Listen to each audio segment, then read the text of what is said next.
Um.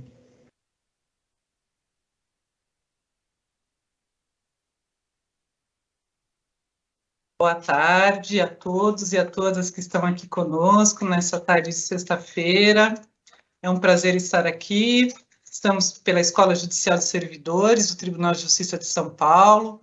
Temos duas palestrantes com muita honra, a gente as recebe hoje, para falar sobre o tema desproteção, direitos sociais, famílias e Estado. Quem é o negligente nesta trama? Muito interessante, só o título já é muito interessante, imagine o conteúdo das palestras e das falas que nós vamos ouvir aqui nessa tarde. Então, eu vou apresentar as palestrantes e, na sequência, elas já vão começar, porque não podemos perder tempo para ouvir essas preciosas considerações que elas vão nos trazer aqui nesta tarde. Então, a primeira palestrante será a Thaís Peinado Berberian. Ela é graduada e possui mestrado em Serviço Social pela Pontifícia Universidade Católica de São Paulo, com experiência profissional na política de saúde e na área sociojurídica. Atualmente, assistente social no Tribunal de Justiça de São Paulo. É também pesquisadora convidada no Núcleo de Estudos e Pesquisas sobre Criança e Adolescente, e com ênfase no Sistema de Garantia de Direitos da Pontifícia Universidade Católica de São Paulo. Temáticas como a judicialização das expressões da questão social, criminalização da pobreza e provocações sobre o uso do conceito negligência face ao estado de desproteção social são suas principais áreas de interesse. A próxima palestrante é Janaína Dantas Gomes, ela é pesquisadora e professora de Direito, coordenadora da Clínica de Direitos Humanos Luiz Gama, projeto de extensão da Faculdade de Direito Largo São Francisco, entre 2014 e 2021. Doutoranda em Direitos Humanos na Faculdade de Direito da Universidade de São Paulo, em temática ligada à destituição do poder familiar, burocracia do judiciário, antropologia do cuidado e das emoções. Também mestre em Direitos Humanos pela mesma faculdade, sob orientação do professor Dr. Guilherme de Almeida, e co-orientação da professora doutora Ana Lúcia Pastore Schiraismer, acho que é assim que se fala, depois ela me corrige. Graduada em Ciências Sociais pela Universidade Estadual de Campinas, com bacharelado em Antropologia Social 2011, e graduada em Direito pela Pontifícia Universidade Católica de Campinas 2012. Também pesquisadora do Núcleo de Antropologia do Direito da Universidade de São Paulo. Somente pelo mini currículo, porque senão não deve ser com certeza o currículo completo, você já tem ideia da amplitude que é das noções e das teses que a gente vai levantar aqui nessa tarde.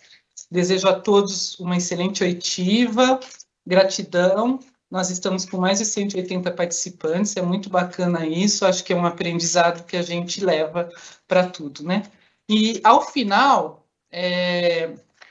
vocês podem ir fazendo perguntas, como é um evento gravado, vocês podem ir fazendo perguntas pelo PIR, nós vamos compilando, e ao final das duas palestras, nós vamos passar as perguntas compiladas para os palestrantes que irão nos responder, tá? Então, podem ir colocando desde o começo, conforme as reflexões e as perguntas forem surgindo, vocês já podem ir colocando ali no PIR as questões que nós, aqui da equipe, estaremos prontos para compilar e passar, né, a sequência para as nossas palestrantes. Então, mais uma vez, uma excelente palestra, uma excelente oitiva. Estamos aqui para atendê-las nas necessidades, se precisarem, porque estamos online. E começamos pela Thaís e, na sequência, pela Janaína. Uma boa tarde, obrigada a todos. Obrigada, doutora Eliane, prazer em conhecê-la. Boa tarde a todas, todos e todes. Queria agradecer o convite em nome da Coordenadoria da Infância, em nome do Núcleo, em nome do setor de eventos, dizer que é uma alegria e uma oportunidade estar aqui, bastante gente já conectada, então, para mim é uma honra poder dividir, trocar, acrescentar e compartilhar algumas reflexões com colegas que eu acredito que sejam não só daqui do tribunal, mas também da rede, que compõem um sistema de garantia de direitos, e isso acho que revela um pouco da importância dessa temática, que a gente, né, tem aqui por um apreço muito grande, considerando a nossa rotina, o nosso cotidiano de trabalho.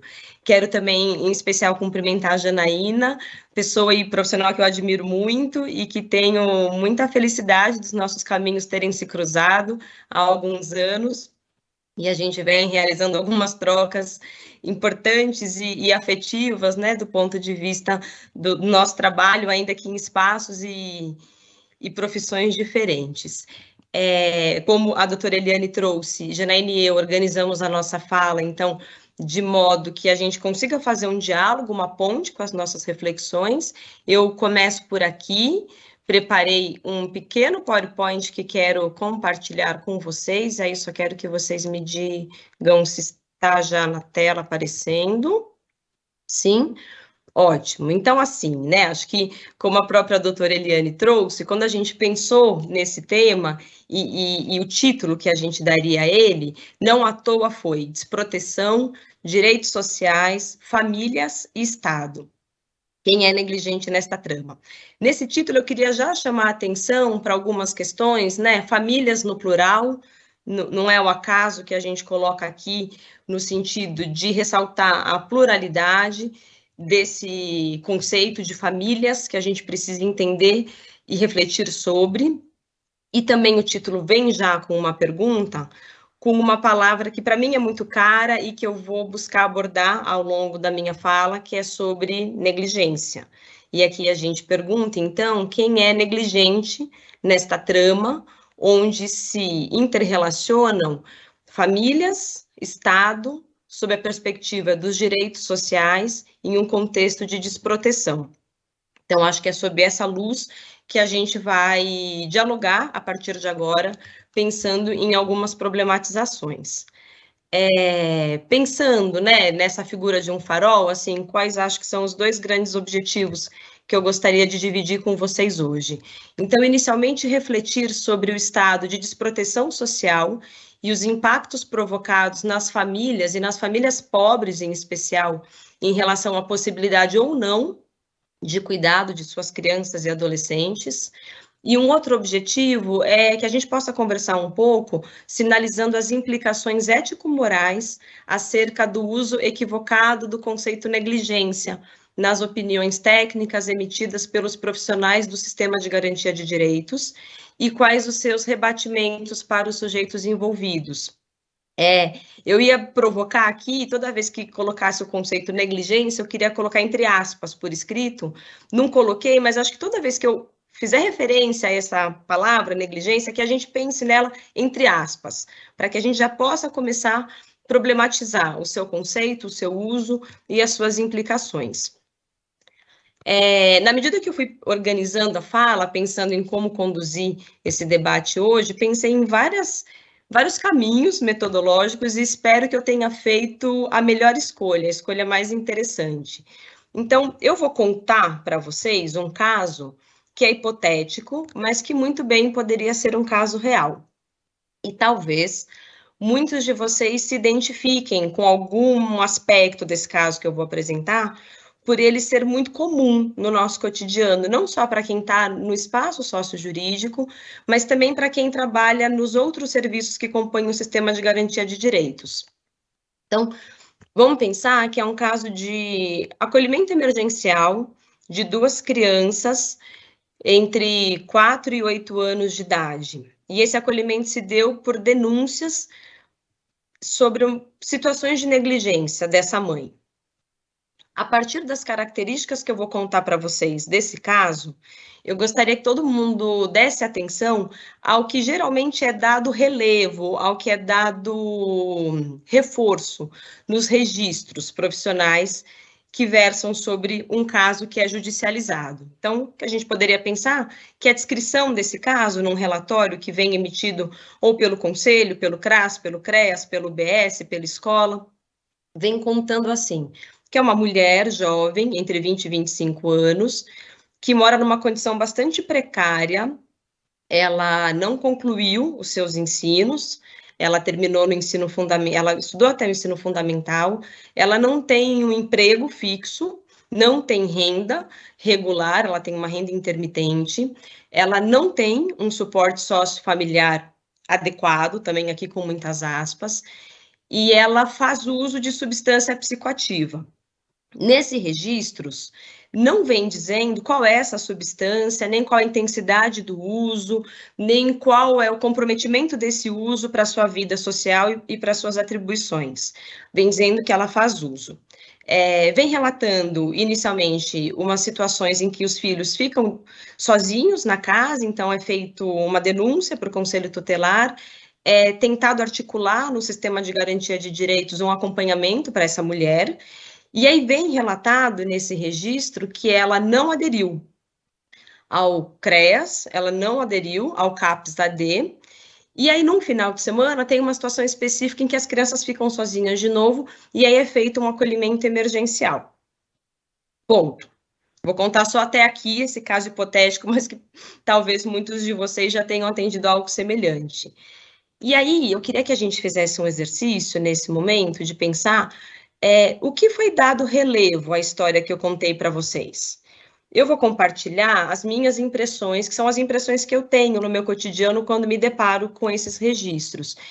E depois, quando a gente for conversar, queria ouvi-los para saber se também é isso que chega até vocês, o que tem relevo. Então, para mim, o que fica muito evidente são os muitos nãos apresentados nos registros. Sob uma perspectiva bastante individual e focal na figura dessa mãe mulher, então nessa figura feminina, a gente tem um registro de que ela não conseguiu cuidar dos filhos, que ela não compareceu aos agendamentos, que ela não foi receptiva à abordagem dos profissionais e que ela não atingiu as propostas firmadas pela rede. Então, aqui a gente tem uma fotografia de um fracasso dessa mulher na sua potência, talvez, de cuidado, que não foi exercido. Então, muitos nãos. E quando a gente aqui olha para esse cenário, muito facilmente vem essa identificação de negligência. É muito comum a gente observar nos registros dos profissionais o uso desse conceito para classificar um não cuidado e, com isso, desqualificar a possibilidade dessa mãe mulher em cuidar dos seus filhos. E aí, quando a gente olha para isso, acho que algumas problematizações a gente precisa fazer. A primeira delas é pensar sobre negligência, então, sobre o significado desse rótulo que é dado. Aqui, essa figura do rótulo é justamente para a gente pensar o que significa a gente rotular alguém de alguma coisa, né? Então, na medida em que uma mulher, uma família é compreendida como negligente, muitas vezes esse rótulo por si só, ele reduz, ele estigmatiza, estereotipa, ele simplifica e contribui para a manutenção do senso comum e do preconceito. Então, antes da gente começar a discutir agora sobre o conceito em si, negligência, eu gostaria que a gente tivesse isso em mente, o que significa classificar alguém de alguma coisa. E se é possível, em algum momento, fazer o caminho de volta.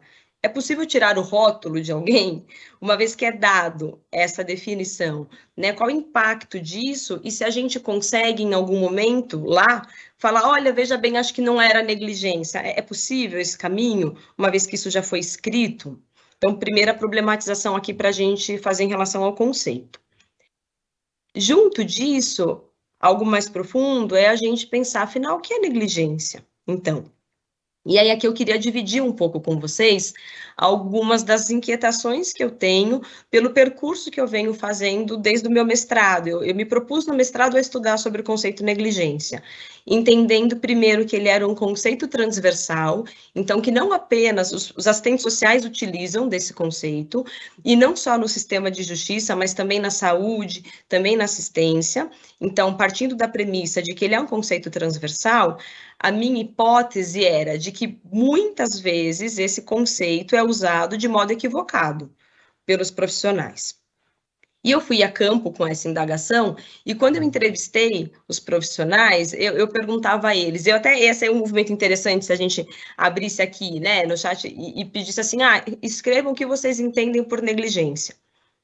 Arriscaria dizer que podem vir, né, definições semelhantes entre alguns profissionais, mas podem vir também definições que eu posso concordar e um outro profissional não. No meu mestrado, na minha pesquisa de campo, eu fiz essa pergunta para os profissionais e vieram definições diferentes, muitas vezes. E aí eu fazia uma segunda pergunta, assim, aonde você leu sobre isso? Qual é o embasamento teórico e técnico que você tem sobre esse conceito? E aí a gente já percebe uma primeira lacuna. Muitas vezes a gente não se apropriou sobre esse conceito. Ele aparece com um uso tão mecânico que é como quase algo dado, como se a gente soubesse o que é negligência, mas sem discutir anteriormente o seu significado. E ele é um conceito tão democrático porque tantas vezes ele aparece em tantos registros e ele embasa tantas intervenções do Estado que, a princípio, parece que não há dúvida do que é entendido por negligência. Mas quando a gente faz essa pausa e essa reflexão, a gente começa a perceber que há muita contradição no seu uso. Então, esse é um segundo elemento de análise para a gente pensar. Na sua definição, o que a gente usa de embasamento técnico? Existe algum embasamento? É compartilhado por todos os profissionais? Isso era uma outra questão. Um outro dado que apareceu ao longo da minha pesquisa era a inscrição de preconceito, de julgamento moral no uso desse conceito. Ou seja, muitas vezes era possível perceber que situações de pobreza eram caracterizadas como negligência.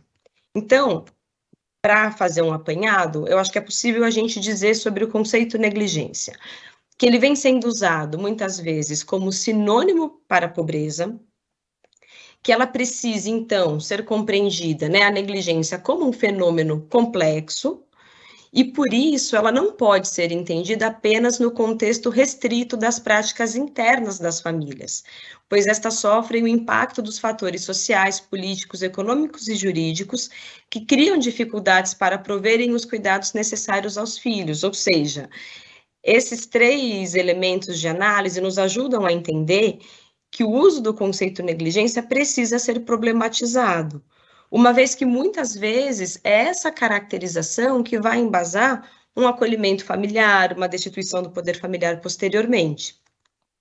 Dito isso, um outro fator bastante importante para a gente pensar, que alguns estudos já apontam isso, é sobre uma questão de intencionalidade. Então, o que eu quero dizer com isso? É necessário refletir, para que a gente possa usar o conceito negligência, se houve naquela determinada situação a intencionalidade, um certo voluntarismo para aquela situação acontecer. E para que haja uma intencionalidade, é necessário que haja anteriormente as condições objetivas para prover determinado cuidado e que de modo intencional ele não é assim feito. Ou seja, é importante a gente pensar as condições objetivas de vida das famílias e das pessoas que são atendidas, não só pelo sistema de justiça, mas pelo sistema de garantia de direitos, compreendendo quais são as suas condições objetivas para cuidar dos seus filhos, das suas crianças, para que a gente então consiga entender se há intencionalidade ou não numa situação que pode sim ser de desproteção e não de negligência. E aí, fazendo uma provocação com essa questão da intencionalidade, a gente volta para o caso inicial, hipotético, que eu trouxe aqui para vocês, e a gente volta para ele com outro olhar. Agora a gente volta olhando para esse caso, pensando, a gente viu o que foi dado relevo, foram todas as incapacidades daquela mulher, mas o que foi silenciado naquele caso? O que não ganha corpo quando uma mulher, quando uma família é julgada sobre a sua possibilidade ou não de cuidado dos seus filhos. Então, no registro, a gente verifica que tem uma inscrição de que ela mora numa casa com uma condição inadequada, por exemplo. Mas é discutido sobre o território onde essa mulher vive, a gente discute sobre os equipamentos públicos existentes ou não, a gente fala sobre política de transporte, de moradia? Muitas vezes não. É dito sobre uma mulher que não cuidou dos seus filhos, mas é dito sobre as questões de gênero, sobre a simetria de poder, sobre o patriarcado, sobre as violências que essa mulher sofreu e sofre para conseguir cuidar dos seus filhos? Muitas vezes não. foi dito ali que ela era uma mulher, mas não foi dito a sua cor. E a gente precisa falar desse silenciamento ainda que é feito sobre a questão étnico-racial, nos registros, nos processos e nas implicações que isso tem num país que é extremamente racista, onde a gente enfrenta as expressões do racismo institucional e estrutural. Foi dito naquele registro sobre as incapacidades daquela mulher em relação à escolaridade, ao trabalho, à renda, mas não foi dito sobre o papel do Estado enquanto garantidor de políticas de emprego e renda, de segurança alimentar. Então, o movimento que eu estou fazendo aqui com vocês é para que a gente volte para aquele caso que foi relatado e faça uma mudança de perspectiva para olhar o quanto o Estado está silenciado nessa história. E o quanto, nessa perspectiva majoritária, nessa narrativa que predomina, olhando para a família, para a mulher, a gente tende a fazer um movimento de culpabilização dessa família, de culpabilização da pobreza, de judicialização das expressões da questão social e até de uma moralização do cuidado. Então, esse movimento da gente conseguir olhar para o caso individual, mas também olhar para a sua totalidade, para todos os indicadores que fazem essa mediação, ele é de extrema importância. E aí eu acho bastante interessante a gente aqui fazer uma pausa, um parênteses grande, porque às vezes quando a gente tem essa fala em alguns espaços, algumas pessoas falam assim, então você está dizendo que está tudo bem, então não é culpa da família, essa família não tem que fazer nada, é só o Estado. Não, em nenhum momento a gente está dizendo isso. A gente sabe e reconhece que a família é o espaço primário de cuidado, de socialização, de trocas afetivas. Porém, nem sempre a família garante esse espaço protegido, né? Atendemos situações de violência e entendemos que para estas situações de violência precisa haver uma resposta do Estado a fim de proteger essas crianças e adolescentes. O que eu estou querendo discutir nesse momento com vocês é que muitas vezes, quando há uma situação de desproteção social envolvendo crianças e adolescentes, há também uma família desprotegida. Há também um grupo familiar vivendo em contexto de desproteção. E aí, quando a gente faz essa reflexão, acho que automaticamente a gente é provocado a pensar, historicamente, quais têm sido as respostas oferecidas pelo Estado diante de situações de desproteção social. E aí, não à toa, aqui, eu coloquei essa figura com a mulher apagada, porque, por hora, o que a gente tem percebido, de modo histórico, é que a resposta do Estado tem sido focalizado nas crianças e adolescentes, tendo como saída única, a única via, a separação, o rompimento dessa convivência. E aí é nesse momento, né, acho que observando essas questões, que a gente precisa refletir sobre os desafios e possibilidades, claro, dessa mudança de perspectiva.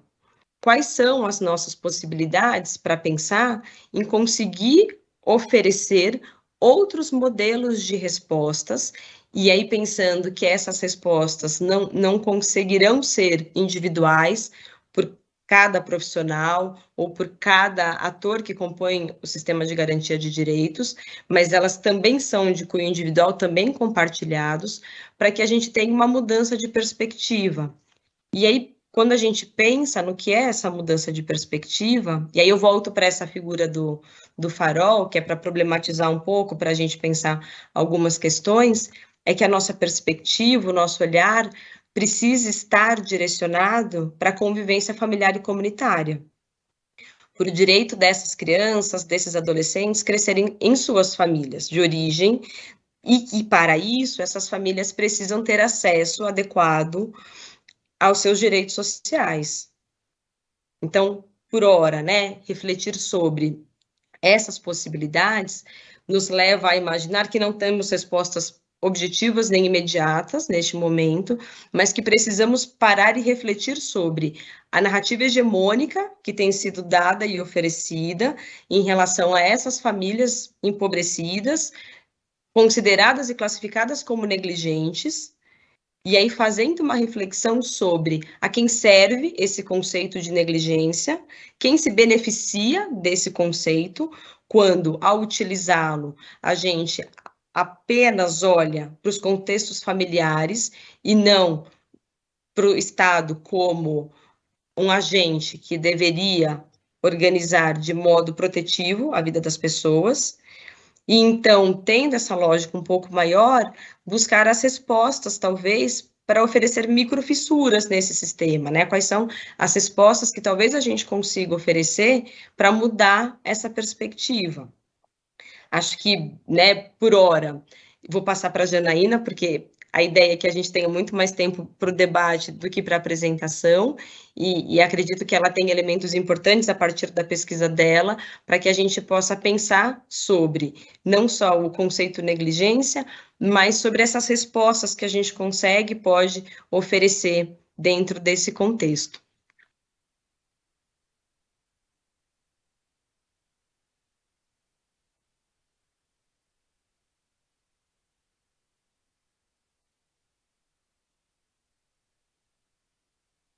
Deixa eu testar aqui o meu microfone. Vocês me ouvem?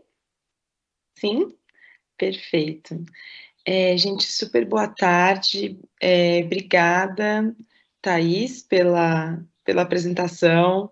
Enfim, quero começar, assim, agradecendo a oportunidade de estar aqui contigo, né? Você conversou comigo, começou a tramar esse evento com o pessoal da Coordenadoria da Infância, do Núcleo de Eventos, com o TJ. Então, assim, é uma satisfação estar aqui com vocês, quero te agradecer por essas trocas, e, sem dúvida, né, é um encontro mesmo entre nós, eu fico muito feliz, muito grata por esse encontro, e agradecer, então, a todos os profissionais envolvidos, né, na realização deste evento, agradecer a nossa magistrada Eliane, que está aqui fazendo a mediação. Muito obrigada por essa oportunidade e de estar aqui com tantos participantes, né? Então, boa tarde a todas as pessoas que estão aqui conosco hoje, e quase 300 pessoas. Então, é uma grande oportunidade estar aqui e poder fazer uma troca com quem está na linha de frente dessas questões da proteção e da desproteção social, que está na linha de frente dos processos de destituição do poder familiar, que são aqueles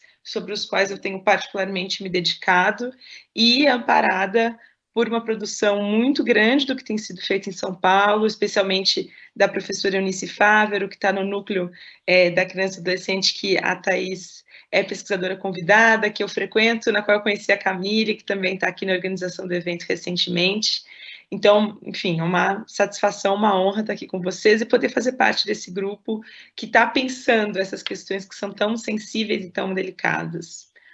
Então, feitas essas considerações, gente, eu quero falar para vocês um pouquinho, assim, muito brevemente, da minha trajetória com a temática da destituição do poder familiar, para contar um pouco, assim, desde onde eu falo, né, desde onde eu estou tentando pensar essa temática. Então, na minha atuação com a Clínica de Direitos Humanos Luiz Gama, a partir do ano de 2016, a clínica é um grupo que pensa pessoas em situação de rua. Em 2016, a gente começou a pensar mulheres em situação de rua, e a gente começou a conhecer narrativas, especialmente das profissionais da saúde e assistência social, que trabalham na linha de frente da política municipal em São Paulo, narrando sobre mulheres gestantes em situação de rua que depois voltavam para os territórios sem os seus bebês. Então, a mulher volta para a situação de rua, ou ela volta para o acolhimento, às vezes, sem estar com o seu filho. O que aconteceu com esse bebê? Onde que aconteceu algo? Qual foi o que estava acontecendo nesses encaminhamentos? Foi o mote da nossa pesquisa em 2016, publicado em 2017, está disponível para vocês online, chama Primeira Infância e Maternidade nas Ruas de São Paulo, é só colocar no Google, com certeza vocês vão achar a nossa pesquisa. E lá a gente conta um pouquinho desse fluxo que a gente identificou de encaminhamento das mulheres, que muitas vezes significava o encaminhamento da maternidade diretamente para as varas da infância, na qual se deveria, ou pelo menos na perspectiva dos atores que estavam envolvidos nas varas, deveria ser tomada uma decisão, uma atitude para evitar que aquela criança ficasse em risco na rua. Só que muitas vezes, e aí está um momento, né, um momento chave dessa desproteção, muitas vezes o cuidado era entendido como o encaminhamento da criança para um serviço de acolhimento e posterior adoção, e a essa mãe pouco ou nada de políticas públicas eram ofertadas, quer seja pela falta de vagas, quer seja por a gente entender de uma maneira muito estigmatizada, como a Thais apresentou um pouquinho para a gente, que essa mulher talvez não queira ser atendida, que essa mulher já tem uma trajetória de outros, já teve outros filhos, então ela não vai aderir ao serviço, ela não vai aderir a essa proposta, ela não vai demonstrar aliança, né, com esse projeto de desacolhimento dessa criança e resgate de uma maternidade que nós consideremos ideal e que, sem dúvida, nós temos um consenso aqui que as crianças não devem crescer em situação de rua. O que a gente começa a pensar juntos é como é que a gente pode evitar que as famílias fiquem em situação de rua, como é que a gente pode olhar para essa mulher e que, na minha experiência empírica em campo, então, desde 2016, muitas dessas mulheres mães, às vezes elas são adolescentes, elas também têm histórico de situação de rua, elas também cresceram em situação de rua, elas também estão vivendo a desproteção social ao longo das suas vidas, e aí, quando a gente tem o Estado para fazer esse cuidado, ele cuida, ele faz esse olhar para esse bebê que nasceu, e não necessariamente para essa mulher, para essa mãe, para esse núcleo familiar.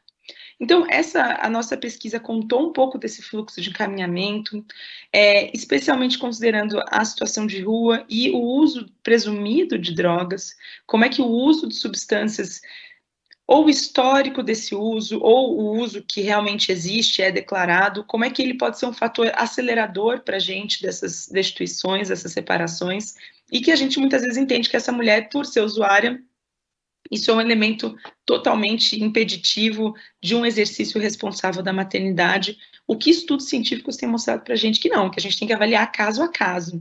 E como é que a gente pode pensar isso, gente? Então, assim, a minha reflexão ao longo desses anos, sendo feita essa primeira pesquisa e dando sequência, né, ao que eu continuei a estudar, como é que a gente pode pensar em termos de caso a caso, e que é muito o que é o trabalho, né, o que eu entendo que seja o trabalho do serviço social e da psicologia, é um trabalho centrado no sujeito, que conversa com as pessoas, que conhece em profundidade, um trabalho que é dotado de diversas camadas de complexidade, versus aquilo que o judiciário, que a máquina do judiciário precisa que aconteça. A gente precisa de celeridade, a gente precisa de efetividade, a gente precisa do menor risco possível para essa criança. Nenhum magistrado, nenhuma magistrada, nenhuma equipe técnica quer ter uma decisão da qual eles podem se arrepender depois, que pode significar o risco, a violação, a violência, a morte dessas crianças. A gente está falando de situações, muitas vezes, situações limite.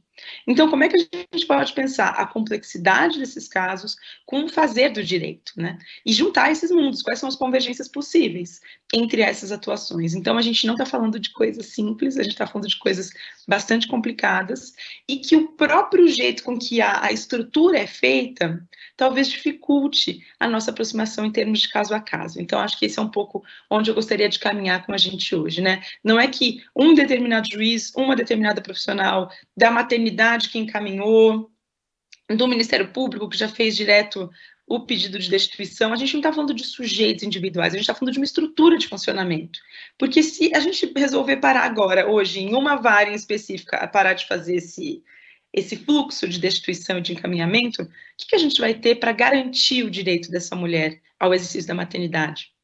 Não, a gente não está falando só da atuação do judiciário, a gente está falando da atuação de políticas públicas de longo prazo. A gente está falando, como a Thais já mencionou, de moradia, de saúde, de educação, de um tipo de proteção social à maternidade que sequer as mulheres privilegiadas socialmente têm no nosso país. Né? O quanto a gente não vê de licença, a gente já não acessa os melhores cargos, a gente não ganha os mesmos salários, a gente não tem acesso, e eu tenho um dado interessante que eu queria trazer para vocês, para a gente ter um exemplo dessa questão da maternidade, quando a gente olha alguns dos censos, algumas das pesquisas que foram feitas, inclusive com os magistrados, eu acho que é sempre interessante a gente pensar isso, né? Eu olho muito, analiso muito as pesquisas que são feitas, as pesquisas judiciárias que são feitas, e uma delas sobre juízes e juízas falava do número de filhos por juízes e juízas, um desses censos do judiciário. E tão interessante que os juízes homens, muitos deles têm 3, 4 filhos, as juízas, em geral, no máximo 2. Então, não que não haja alguns casos que elas têm mais filhos, mas significativamente, olha só, mesmo em situações que a gente vai considerar super, né, com excelentes salários, com estabilidade, não dá. A mulher não consegue ter 4 filhos, porque ela tem toda uma vida para gerir. É pesado esse cotidiano. Então, quando a gente está pensando nessas questões de maternidade, muitas vezes com as minhas colegas que são defensoras públicas, promotoras, juízas, a gente tem toda uma vida para dar conta. É muito difícil conciliar maternidade e a vida do trabalho e o cotidiano. Então, imagina quando a gente está falando de todas as mulheres, de dificuldades que atravessam a vida de todas as mulheres e também das profissionais dos setores técnicos.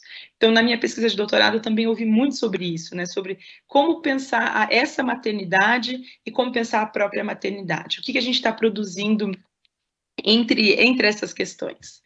E quero chamar a atenção de vocês também para o fato da nossa dificuldade de dados de amplitude nacional.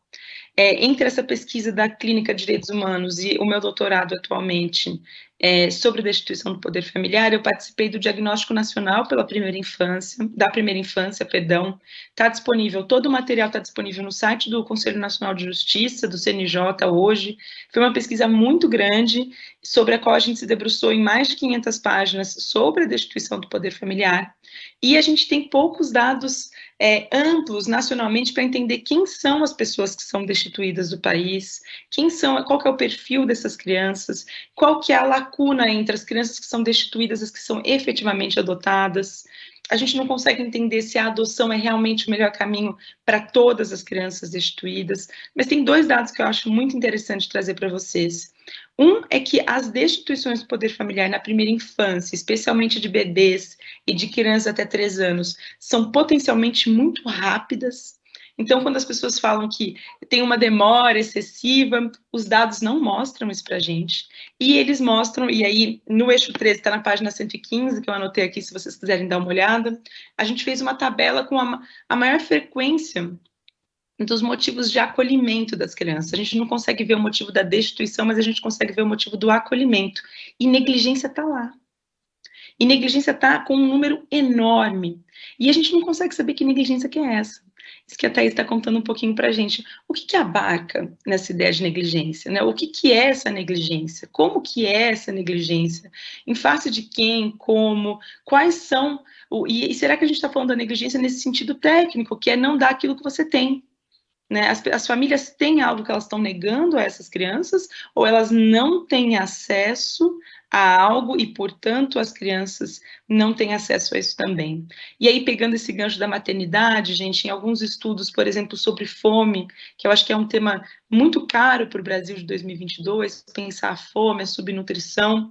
Em geral, nas famílias, as pesquisas que trabalham com estudos sobre nutrição e fome, elas identificam que em casas nas quais as crianças estão subnutridas, em geral, as mães estão em uma situação pior de desnutrição. Por quê? Porque a mãe deixa de se alimentar primeiro para garantir a alimentação das crianças. A gente não tem esse dado, por exemplo, aqui no país. Às vezes a gente fala, a criança está desnutrida, subnutrida, mas essa mãe? E esse cuidador principal? Ele estava bem? Estava se alimentando bem? Estava fazendo todas as refeições e só a criança que estava desnutrida? Ou a gente está falando de uma família desnutrida? A gente está falando de uma família sem segurança alimentar. Então, quando a gente aumenta esse nosso olhar para o núcleo familiar, talvez a gente tenha mais condições de conversar sobre a dignidade dessas famílias, né? Sobre o que a gente tem talvez negligenciado também em termos de acesso aos direitos a essas famílias. Então aqui, quando a gente faz essa provocação sobre negligência, a minha vai muito nesse sentido de onde que a gente tem negligenciado o nosso olhar para essas famílias, né? Onde que nós estamos sendo negligentes em termos de oferta de direitos, oferta de acesso a essas famílias. Como é que a gente tem que pensar isso também? Então, a destituição do poder familiar, ela enfim, a gente está aqui com profissionais, especialmente do tribunal, vocês conhecem muito melhor essas dinâmicas do que eu, então também peço desculpas já por qualquer incorreção que eu puder trazer aqui para vocês, mas então é um tipo de processo judicial que de saída a gente já nos desafia, e aí aqui falando em termos de mulheres, né, mulheres que estão diante ou da potencialidade de serem mães, ou da impossibilidade de serem mães, ou do exercício da maternidade, porque a destituição do poder familiar, ela vai produzir aquilo a gente chama isso muito nas faculdades de direito de ficção jurídica, né, ela vai produzir para a gente uma ficção, que é a ruptura de vínculos jurídicos entre aquela criança que nasceu daquela mãe e a mãe. Então, a gente vai criar aquilo de, olha, você não é mais filho dessa pessoa, ainda que, biologicamente, aquilo tenha acontecido. Aquela pessoa nasceu daquele ventre. A gente não tem como negar isso, como desconstruir isso. Então, é muito interessante pensar como é que a gente tem esse consenso. A gente criou a possibilidade jurídica de desconstituir esse vínculo por meio da destituição do poder familiar. E é interessante também a gente pensar o seguinte, gente, as maternidades não ideais, elas sempre existiram.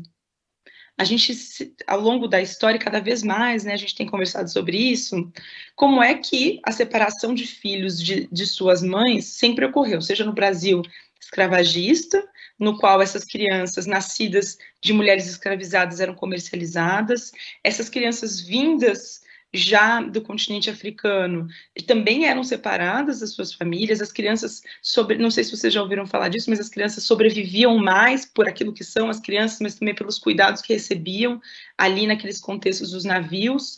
Então, as crianças sobreviviam mais do que os adultos, então elas eram consideradas como objetos, como itens melhores para serem trazidos e traficados. Então, o que é infância e qual infância vai ser protegida, ela é algo muito, muito complexo para a gente pensar, porque enquanto tem infâncias que a gente protege muito, tem outras infâncias que as quais nunca foram protegidas, infâncias que eram objetificadas. E aí eu quero trazer alguns exemplos para vocês, por exemplo, a separação de crianças de famílias imigrantes durante a política do governo Trump nos Estados Unidos, em que ficou muito famoso, né, nos noticiários nacionais, né, de como se fossem gaiolas, né, jaulas em que estavam as crianças separadas das suas famílias. A gente tem também, no Reino Unido e na Irlanda, tinha uma política de separação de filhos, gente, de mães solo, de mulheres que tinham filhos fora do casamento. Então, olha que interessante. Algumas poucas décadas atrás, era uma política de Estado separar os filhos dessas mulheres, porque essas mulheres, elas não eram mulheres, né, com, digamos assim, para a moral e os costumes daquela época, eram mulheres que não eram dignas de direitos. Por quê? Porque elas tinham tido filhos fora do casamento. Então, olha só, e hoje em dia a gente tem, inclusive, a Irlanda, o Estado irlandês pediu desculpas públicas a essas mulheres. Na Austrália, o governo fez a mesma política reparatória em relação às mães aborígenes, né, as mães que são as comunidades indígenas da Austrália. Então, a gente tem o Canadá, com as populações autóctones, tem se responsabilizado cada vez mais por aquilo que foram as retiradas no Estado. Em razão de quê? De um estigma, em razão de um rótulo que as políticas construíram naquele contexto de que aquela maternidade não era a maternidade ideal. Então, também quero trazer isso para vocês, para a gente pensar como que muitas vezes essa ideia de negligência também está pautada numa ideia daquilo que não é ideal. A gente não considera ideal aquele determinado cuidado, aquela determinada relação entre pessoas, mas entre a gente não considerar aquilo ideal e nós podemos fazer uma intervenção de separação definitiva e irrevogável, tem que haver uma distância grande, uma distância ética, uma distância jurídica, e muitas vezes essas coisas se confundem, e a gente acaba implementando, né, os nossos entendimentos nessas ações e confundindo um pouco essas instâncias. Então, acho que isso é um elemento para a gente trazer aqui. E como que mas Janaína, como que você vê essa moralidade? Onde que está isso? Ao longo da minha pesquisa de doutorado, gente, eu analisei alguns processos judiciais e estou aí nesse campo, né, desde 2017, lendo o processo, conversando com pessoas, e é muito interessante que a gente vai achando, às vezes, alguns elementos que são morais e moralizantes para a gente pensar um pouquinho. Então, por exemplo, um deles é essa questão da desnutrição das crianças. A criança está desnutrida, está machucada, está suja, mas ninguém ali tem acesso à saúde, ninguém ali tem acesso a banho, ninguém tem acesso à comida, está todo mundo desnutrido, como um exemplo.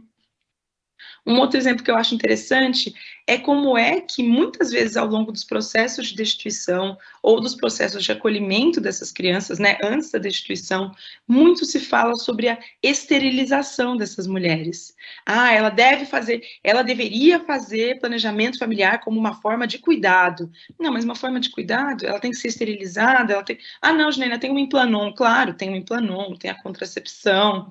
A gente está falando, temos esse consenso também que as mulheres têm o direito de escolher quando elas vão ter os filhos delas, e a gente está falando de dos direitos sexuais e reprodutivos das mulheres, né? Mas ela não deve ser forçada, compelida a isso. A laqueadura não é uma estratégia de cuidado com as mulheres, assim como a adoção não é uma estratégia de cuidado com as crianças.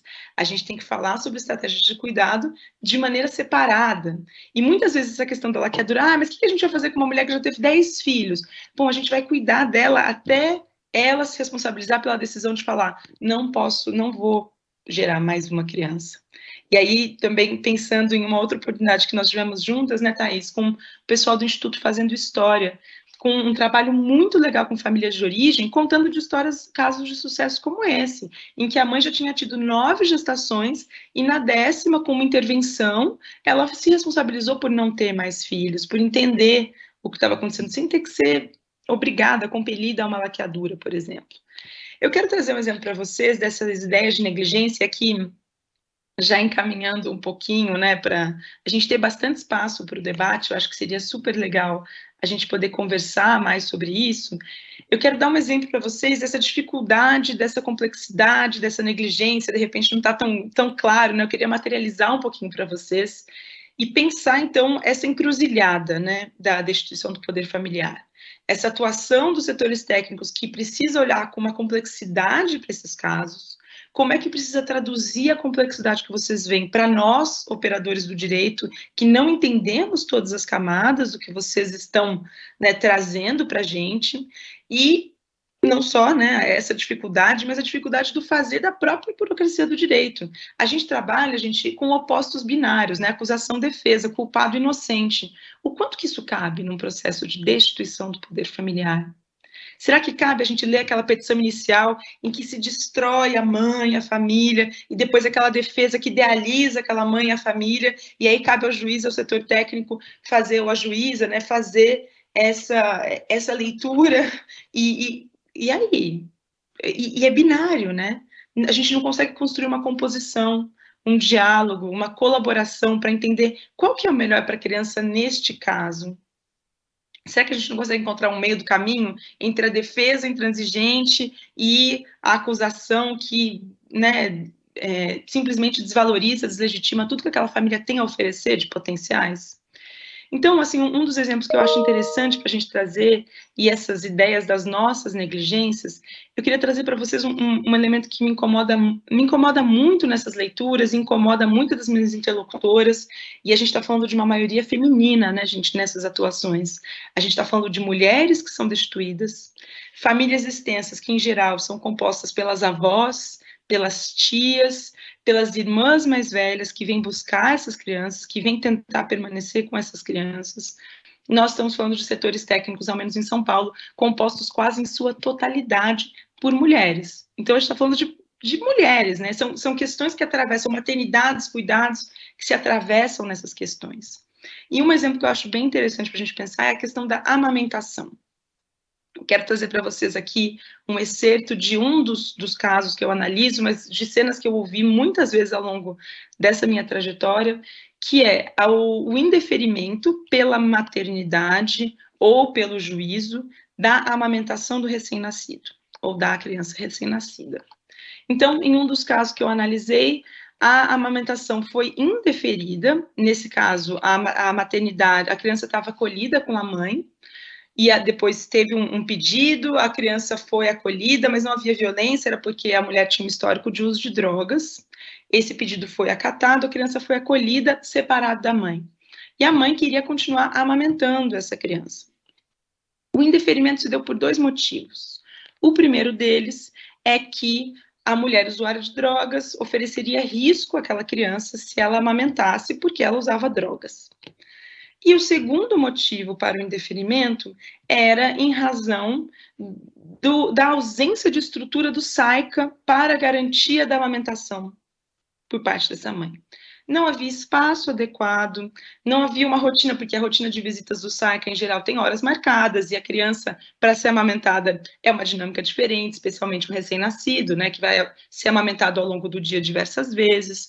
Não haveria como garantir o transporte, a alimentação para essa mulher no SAICA. Então, o pedido era indeferido pela falta de estrutura e pela impossibilidade de uma mulher usuária de drogas amamentar a sua criança.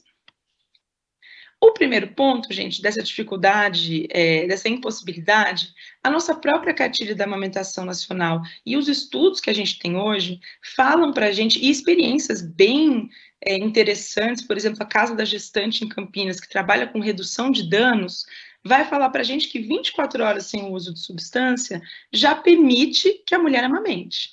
Então, 24 horas sem o uso de qualquer substância, tá, gente? O corpo já dá conta de permitir que essa mulher volte a amamentar essa criança.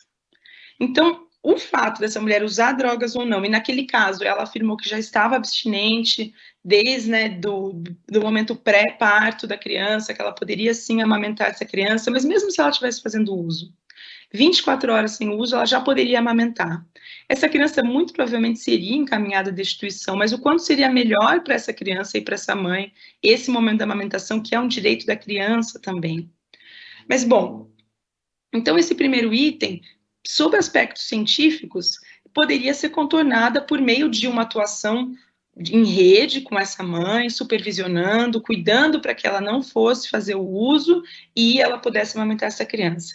Agora, a falta de estrutura do SAICA, será que isso deveria ser um motivo para impedir o acesso a um direito tão importante para o desenvolvimento do recém-nascido quanto a sua amamentação?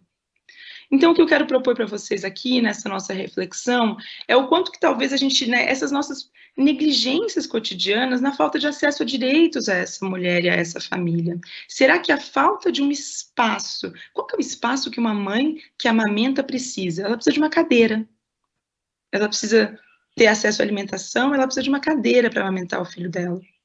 Então, como é que a gente pode construir outras histórias com base nesse olhar que não negligencie essas falas, não naturalize, né? E até assim, brincar, né, com essa... Vamos tirar a negligência de lado, vamos falar de naturalizar isso.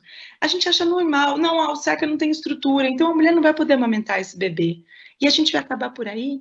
Será que a gente... E se a gente usasse toda a nossa força, a nossa estrutura, a nossa capacidade de entender sobre o direito, de reivindicar direitos para falar, olha, tem que ser uma política do SAICA que atende crianças recém-nascidas, que se a mãe tiver condição, ela vai amamentar essa criança. Porque esse é um direito da criança. Estudos científicos já indicam para a gente a importância que tem a amamentação nos primeiros meses de vida da criança. Inclusive o indicativo de que sejam anos. Ah, Janaína, mas se for acontecer a destituição, e se essa mãe não puder ficar junto? A amamentação é um direito da criança.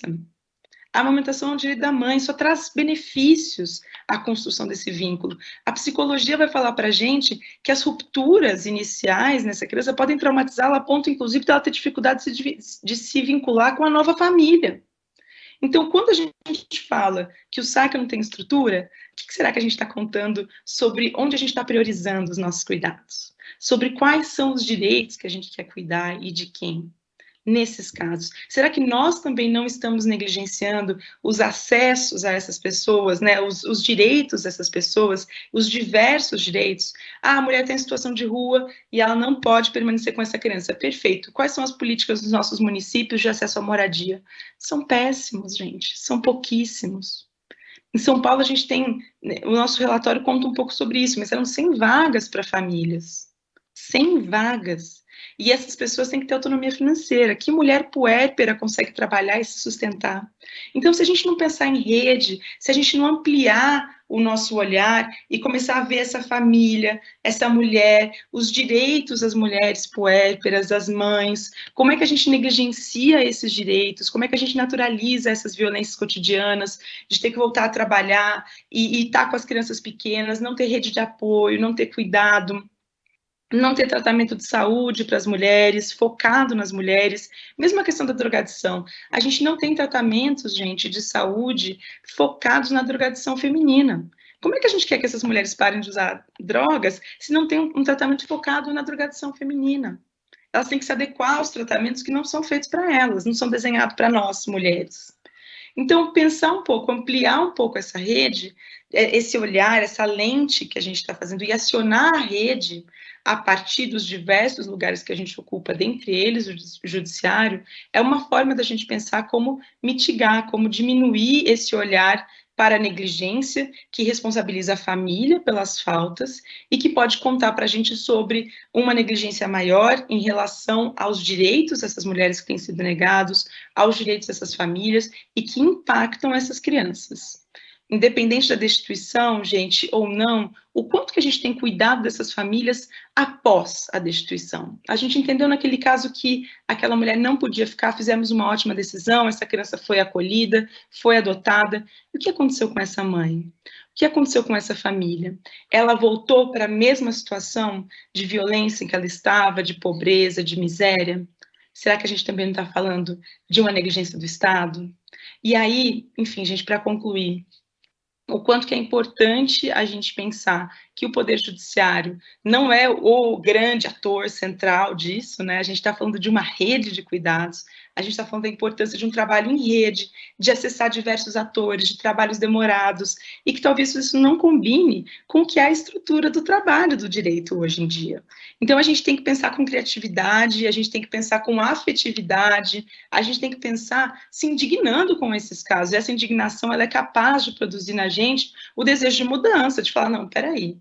Né? E muitas vezes as pessoas falam assim, nossa, me dói tanto, eu estou tão indignada.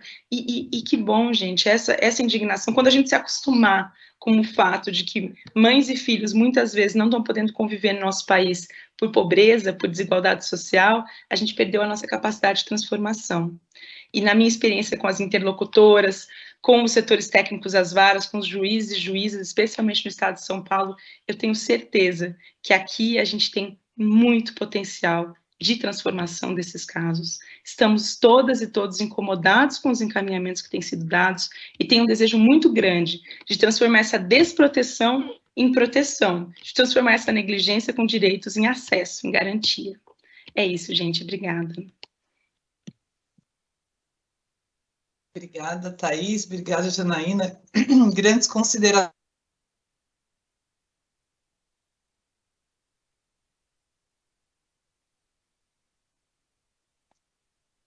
Estão me ouvindo?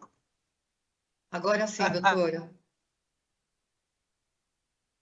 Travou novamente.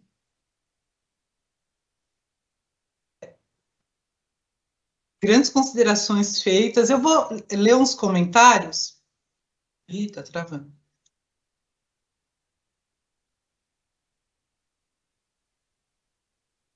Para a gente agora está normal, doutora. Nossa. O que está acontecendo? Será que é só o meu? Tereza, liga o meu lá da... Travou agora de vez aqui. Ó, voltou, doutora, a gente está te ouvindo. Voltou. É que está instável desde ontem aqui a internet na cidade. Peço desculpas, problemas de tecnologia, né, acontecem. Eu vou ler alguns comentários para a gente depois iniciar as perguntas e o debate, né? Acho que é interessante ler os comentários para a gente introduzir, inclusive, as perguntas, né? Tem alguns comentários que vieram anônimo, acho que a pessoa entrou, então eu não vou falar o nome, né? Tem um comentário assim, há destaques nas fragilidades, nas falhas, mas não é mencionada nenhuma potência, nenhuma potencialidade, né? A clínica faz um trabalho muito lindo e importante, né? A clínica citada pela Thaís, né? A Regiane parabeniza a Thaís pela palestra e pela escolha do tema. Existe uma série chamada Made, muito impactante, que retrata bem a relação que existe entre pobreza e negligência. O Claudinei fala que no primeiro relatório enviado pelo SAICA, informando que ocorreu o acolhimento, veio a informação de que a criança foi abrigada por negligência. E aí nós fazemos a guia de acolhimento, colocamos como motivo de acolhimento justamente negligência. E aí fica o rótulo. E eu acrescento, realmente, quando a gente coloca os motivos do acolhimento, é uma guia que vem para a gente colocar xizinho. E eu sou muito resistente a esse tipo de relatório, principalmente na infância e juventude, porque, principalmente quando coloca negligência, mas não pontua e não dá oportunidade de pontuar o que é negligência, né? O que seria entendido por negligência. Então, quando a gente realmente faz a guia de acolhimento, tem lá o motivo, e o motivo é negligência, maus tratos, abandono. Então, são muito estritos, né, a gente não tem essa possibilidade de fazer, talvez, né, uma dissertação um pouco melhor para explicitar o porquê está colocando naquele ponto, né? Acho que foi muito pertinente essa observação do Claudinei. E a Lilian diz, infelizmente, muitas famílias sofrem com a questão de pais usuários de drogas, que deixam de ofertar cuidados básicos aos filhos em razão do uso constante de entorpecentes e álcool. E eu também acrescento aqui, né, com a minha experiência aqui, eu estou numa cidade do interior, que se chama Laranjal Paulista, não estou na capital, e atualmente todos os acolhimentos que nós temos de crianças e adolescentes na entidade de acolhimento, que é uma só, é resultante de uso abusivo de entorpecentes pelos pais, e alcoolismo também. Então, nós não temos problemas, e isso leva aos demais problemas, como, por exemplo, moradia de rua, falta de uma alimentação um pouco mais saudável, aí perde o emprego, né, e isso vai virando uma bolinha de neve. Então, a grande questão que impulsiona, na realidade, a pobreza e a marginalização dessas pessoas é o uso abusivo de drogas e álcool. Então, é uma questão realmente discutida com a saúde e é muito difícil realmente de se... E quando vocês falam nesse pensar coletivo, abrangente, comunitário, eu acho que isso poderia ser discutido, depois a gente pode conversar isso no planejamento do PIA, né, que é o Plano Individual de Atendimento, assim que o acolhimento é feito, né. E a Daniele fala, apresentações claras com questionamentos importantes que as equipes se fazem o tempo todo. Então, realmente. Então, vieram algumas perguntas, eu vou colocá-las aqui para a Thaís e a Janaína, porque não especificou, né, quem seria a pergunta direcionada para quem. Aí vocês podem trocar. Da Heloísa. Considerando que as mães e as famílias são também desprotegidas, quais parâmetros objetivos podemos utilizar para a justa responsabilização dos genitores? Como se medir até que ponto eles podem mesmo ser responsabilizados? Porque seria algo alcançável a eles? E eu coloco aqui em cima dessa pergunta, quando eu li, eu pensei, seria realmente justa responsabilização? Seria esta a expressão dos genitores? Então, Janaína, Thaís, quem quiser começar, vocês podem se... Tem mais duas perguntas, não sei se vocês querem que eu faça na sequência as duas. Sim? Então tá ótimo. O que fazer quando as políticas públicas do Estado se encontram fragilizados com falta de profissionais, de orçamento? Ao final, as famílias em situação de vulnerabilidade socioeconômicas é que são negligenciadas. Opta-se por proteção de crianças e adolescentes, muitas vezes em detrimento da proteção da mulher e da família, quando não deveria ter essa escolha. Quais seriam as possibilidades diante disso, né? E o Carlos Nakamura, além da dificuldade definicional de negligência, há também variações de interpretação, sob o princípio do melhor interesse da criança. Gostaria, se possível, que as palestrantes pudessem falar sobre essa elasticidade de conceitos e formas de fazer frente a problemas que derivam isso.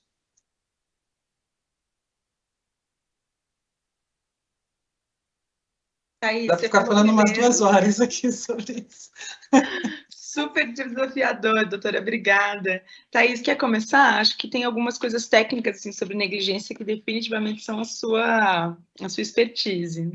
Eu vou começar por aqui, então, Jana, e aí passo para ti e vou começar de trás para frente. Então, tentando, né, refletir um pouco, não é nem respondendo, porque eu acho que não dá para a gente responder a tantas inquietações e que são complexas mesmo.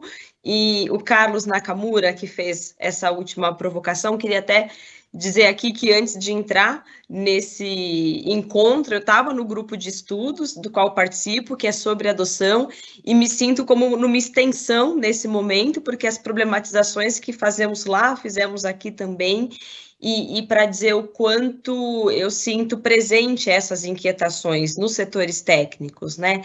Também, ao mesmo tempo, dizer da quantidade de gente que está nos assistindo, considerar como é valiosa essa oportunidade da gente conseguir suspender um pouco o nosso cotidiano, que é tão denso, tão intenso, tão carregado de demandas urgentes o tempo inteiro, para fazer essa necessária reflexão sobre as nossas práticas. E aí tentando fazer um link com o que o Claudinei escreveu, porque justamente se a gente não refletir sobre as nossas práticas, a gente vai seguir identificando nas guias de acolhimento situações como negligência, e essa engrenagem vai continuar girando por um caminho que a gente já identificou que não é aquele que protege no final. Então, só esse primeiro parágrafo para dizer o quanto é valiosa essa oportunidade da gente refletir sobre essas questões. Sobre o conceito negligência, eu acho que tem muito disso, e as pesquisas têm mostrado bastante, dessa plasticidade desse conceito, né? O que isso quer dizer? Que inúmeras situações identificadas pelos profissionais são classificadas como negligência. E aí, por uma ausência de definição técnica, né, e por uma falta de compartilhamento teórico pelos e dos profissionais sobre o uso desse conceito, o que a gente aprende na prática é um uso muito restrito desse conceito. Então, eu me lembro que na minha pesquisa, na medida que eu perguntava para os sujeitos, então me diga uma situação de negligência, vinham várias situações que, no meu entendimento, não eram negligência, eram desproteção, era pobreza, era violência, ou seja, há uma dificuldade de definição, e aqui eu acho que ao longo da fala a gente buscou trazer alguns elementos que ajudam a gente a entender o porquê dessa indefinição, então, tanto uma falta de apropriação teórica, mas também uma apropriação muito mecânica desse conceito, que, no limite, prejudica aquele que é classificado como negligente. Acho que isso é algo muito importante da gente falar, né? Ao mesmo tempo que é super válido refletirmos sobre o quanto essas questões são de ordem estrutural, e aqui, como muito bem Janaína falou, longe da gente buscar um culpado, não é essa a perspectiva, porque considerando, né, o sistema de garantia de direitos como uma trama entrelaçada, em que é necessário a compreensão da incompletude das políticas mesmo, né, e da necessária intersetorialidade, ao mesmo tempo, a gente precisa olhar para o plano individual e responsabilizar, aí eu não diria as famílias, mas os profissionais. Então, assim, o que eu quero dizer com isso, né? Na medida que eu, assistente social da comarca em que trabalho, classifico uma família como negligente, eu estou me responsabilizando por determinado diagnóstico, compreendendo que isso vai trazer repercussões muito objetivas para aquela família. Então, tentando fazer o movimento de me colocar no lugar da doutora Eliane, talvez receber um processo em que já tem um rótulo, uma classificação de uma família que é negligente, a construção do meu pensamento no objetivo de proteger aquela criança vai ser um. Agora, se a mesma situação descrita não vier como negligente, mas vier como uma desproteção oriunda da ausência do Estado, no sentido da falta da oferta mesmo das políticas públicas, pode ser que provoque, né, na magistrada, no magistrado, uma outra leitura daquele caso, que não vá colar na figura da mãe, do pai, um rótulo de incapaz, mas que vá, talvez, trazer para um cenário maior, para um contexto, as dificuldades que aquela mulher está enfrentando para exercer o cuidado adequado com muitas aspas, né? É claro que sob a perspectiva do cuidado, a gente pode ter entendimentos diferentes aqui, né? Uma régua, né? Gradientes diferentes, mas a gente está partindo também de um patamar mínimo do cuidado e que essas famílias não conseguem atingir muitas vezes o mínimo, porque estão privadas dos seus direitos mais elementares.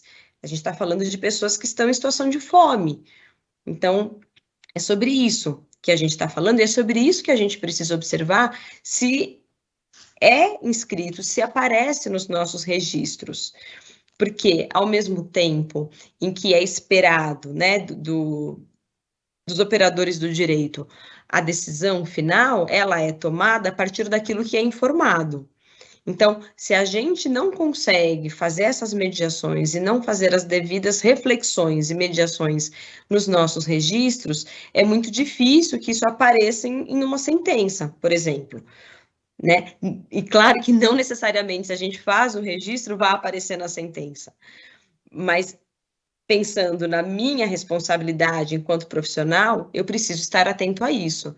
Então, assim, eu fico muito feliz de poder discutir sobre isso com colegas do tribunal e com colegas do sistema de garantia de direitos, porque somos nós, né, enquanto sujeitos, enquanto trabalhadores, que disparamos em nossos relatórios essas classificações destas famílias.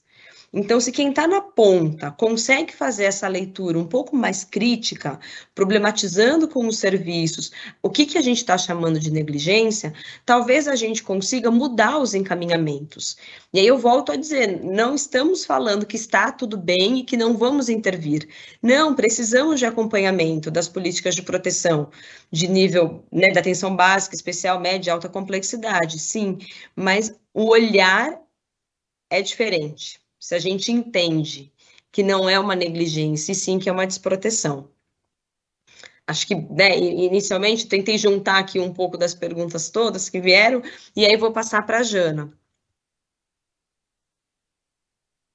Obrigada, Thaís. Nossa, eu aprendo muito contigo. Estou aqui anotando, pensando, enfim, muita coisa para a gente pensar e para a gente continuar conversando. E eu acho que a doutora Eliane, não sei se ela travou, enfim, vou tentar descobrir aqui daqui a pouco. Não travei, não.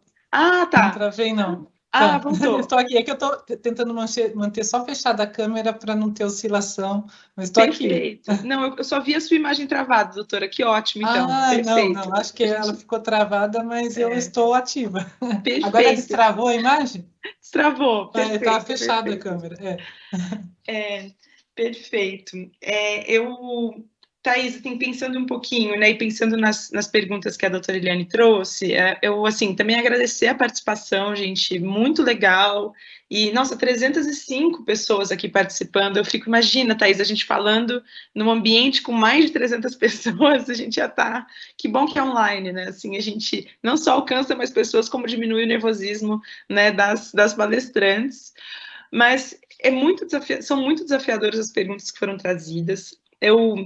Eu gosto muito, né, também vou começar do final, da pergunta do Carlos Nakamura, que é, enfim, um profissional do TJ, mas também uma pessoa que está pensando, né, essas questões, então, com trabalhos que influenciam muito as nossas reflexões, então também te agradecer por estar aqui, Carlos, e por trazer, enfim, suas perguntas, assim como muitas das pessoas que estão aqui também produzem, né, eu acho que isso é muito legal também, o quanto de pessoas que estão na linha de frente do tribunal, que estão produzindo, trabalhando, pesquisando sobre isso, gente, é muito legal fazer parte de uma comunidade que está produzindo, que está ampliando as reflexões sobre isso. E aí, quando ele traz essa questão das variações da interpretação, da elasticidade de conceitos, então eu também estou aqui fazendo, né, brincando com essa elasticidade dos conceitos, né, porque quando a gente traz a negligência da perspectiva do que a Thaís está trazendo, de como é que os profissionais usam a negligência, eu estou falando das nossas negligências da parte das políticas públicas, essas negligências do Estado, essas nossas negligências que operamos enquanto operadores do direito, de querer fragmentar a realidade, quando, na verdade, ela faz parte de um todo. Então, e um outro sentido de negligência, eu queria trazer aqui para vocês, que eu acho muito interessante, aqui no nosso país hoje, a gente tem a oportunidade, eu acho assim, até de um momento histórico, né, de ver surgir aquilo que eu acho que vai ser muito grande daqui a uns anos, assim, eu vejo com muita esperança a nossa associação de pessoas adotadas no Brasil, a adotiva. E essas pessoas que foram adotadas, elas estão pegando as histórias delas e das suas famílias e revisitando seus processos e falando, será que a minha família não foi vítima de negligência? Será que a minha mãe não foi negligenciada nos cuidados que ela tinha? Como assim eu nasci e em 4 horas deram alta para minha mãe? E ela voltou para a rua. É claro que ela não ia voltar para ficar comigo. Que tipo de política foi ofertada a ela? Então, as pessoas que são pessoas, né, que têm outras famílias pela via da adoção e que amam, honram as suas famílias de sobrenome, mas também estão pensando nas suas famílias, né, biológicas, elas vão olhar de maneira crítica para aquilo que foi determinado como negligência para elas. Falar, não, espera aí. Será que é essa negligência? E as outras negligências que estão aqui em jogo? Então, essa elasticidade da negligência, ela pode ser também muito produtiva, quando a gente para olhar essas outras negligências, né? Então, eu acho que essas pessoas que foram adotadas falando em primeira pessoa, porque a gente tem tido, gente, a voz das pessoas que defendem a adoção e das pessoas que querem adotar. E quando as pessoas que foram adotadas entram em cena, a gente vê novas camadas de complexidade para essas questões. E pessoas que estão reivindicando suas vozes nesse contexto e que precisam ser ouvidas. E elas estão falando de negligência. Então, acho bem interessante a gente pensar sobre isso e pensar o seguinte... esse xizinho, né, da negligência, eu acho que, inclusive, a gente tem que pensar, e até quando eu estou num evento como esse, eu fico pensando até em encaminhamentos, sabe, gente? Coisas simples que poderiam ser diferentes, que poderiam transformar. O xizinho da negligência, porque a gente coloca um motivo só nessa guia. E aí, quando a gente fez... né, aí eu, enquanto pesquisadora que integrava essa equipe do diagnóstico, né, quando os profissionais que lidavam com a base extraíam os dados sobre negligência, a única coisa que eles têm é negligência. A gente não consegue saber se essa negligência é ligada à moradia, à saúde, à educação, à violência.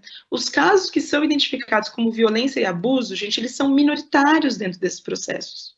Eles não são a maioria. E a gente geralmente imagina negligência, a gente já imagina, né?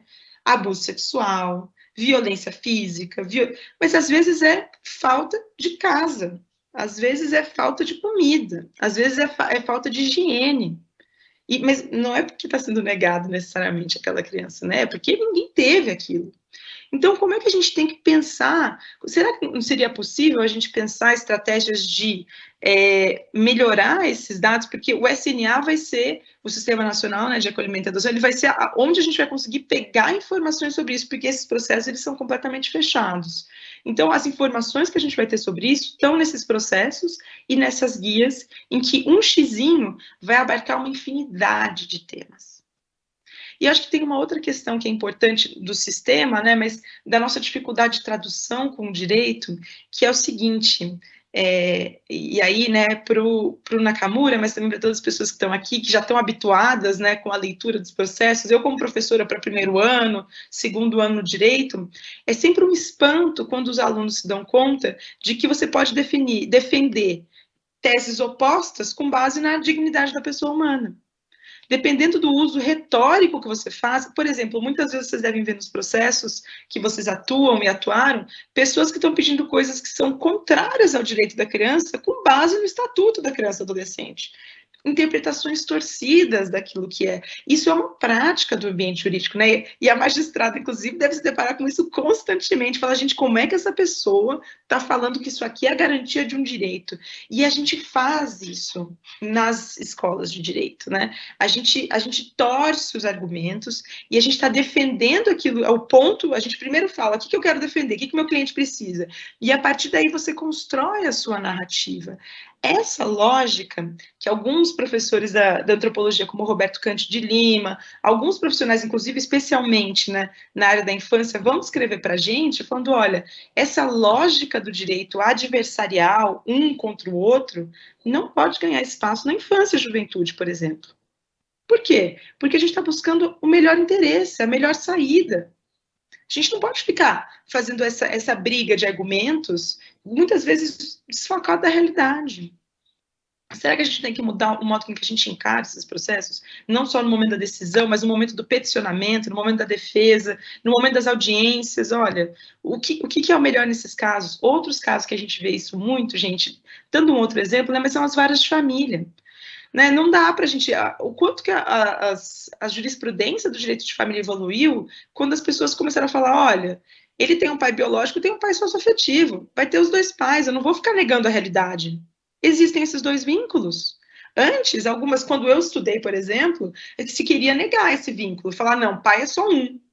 E não faz tanto tempo assim, né? Ou negar o direito das pessoas trans, porque não, nasceu de um jeito...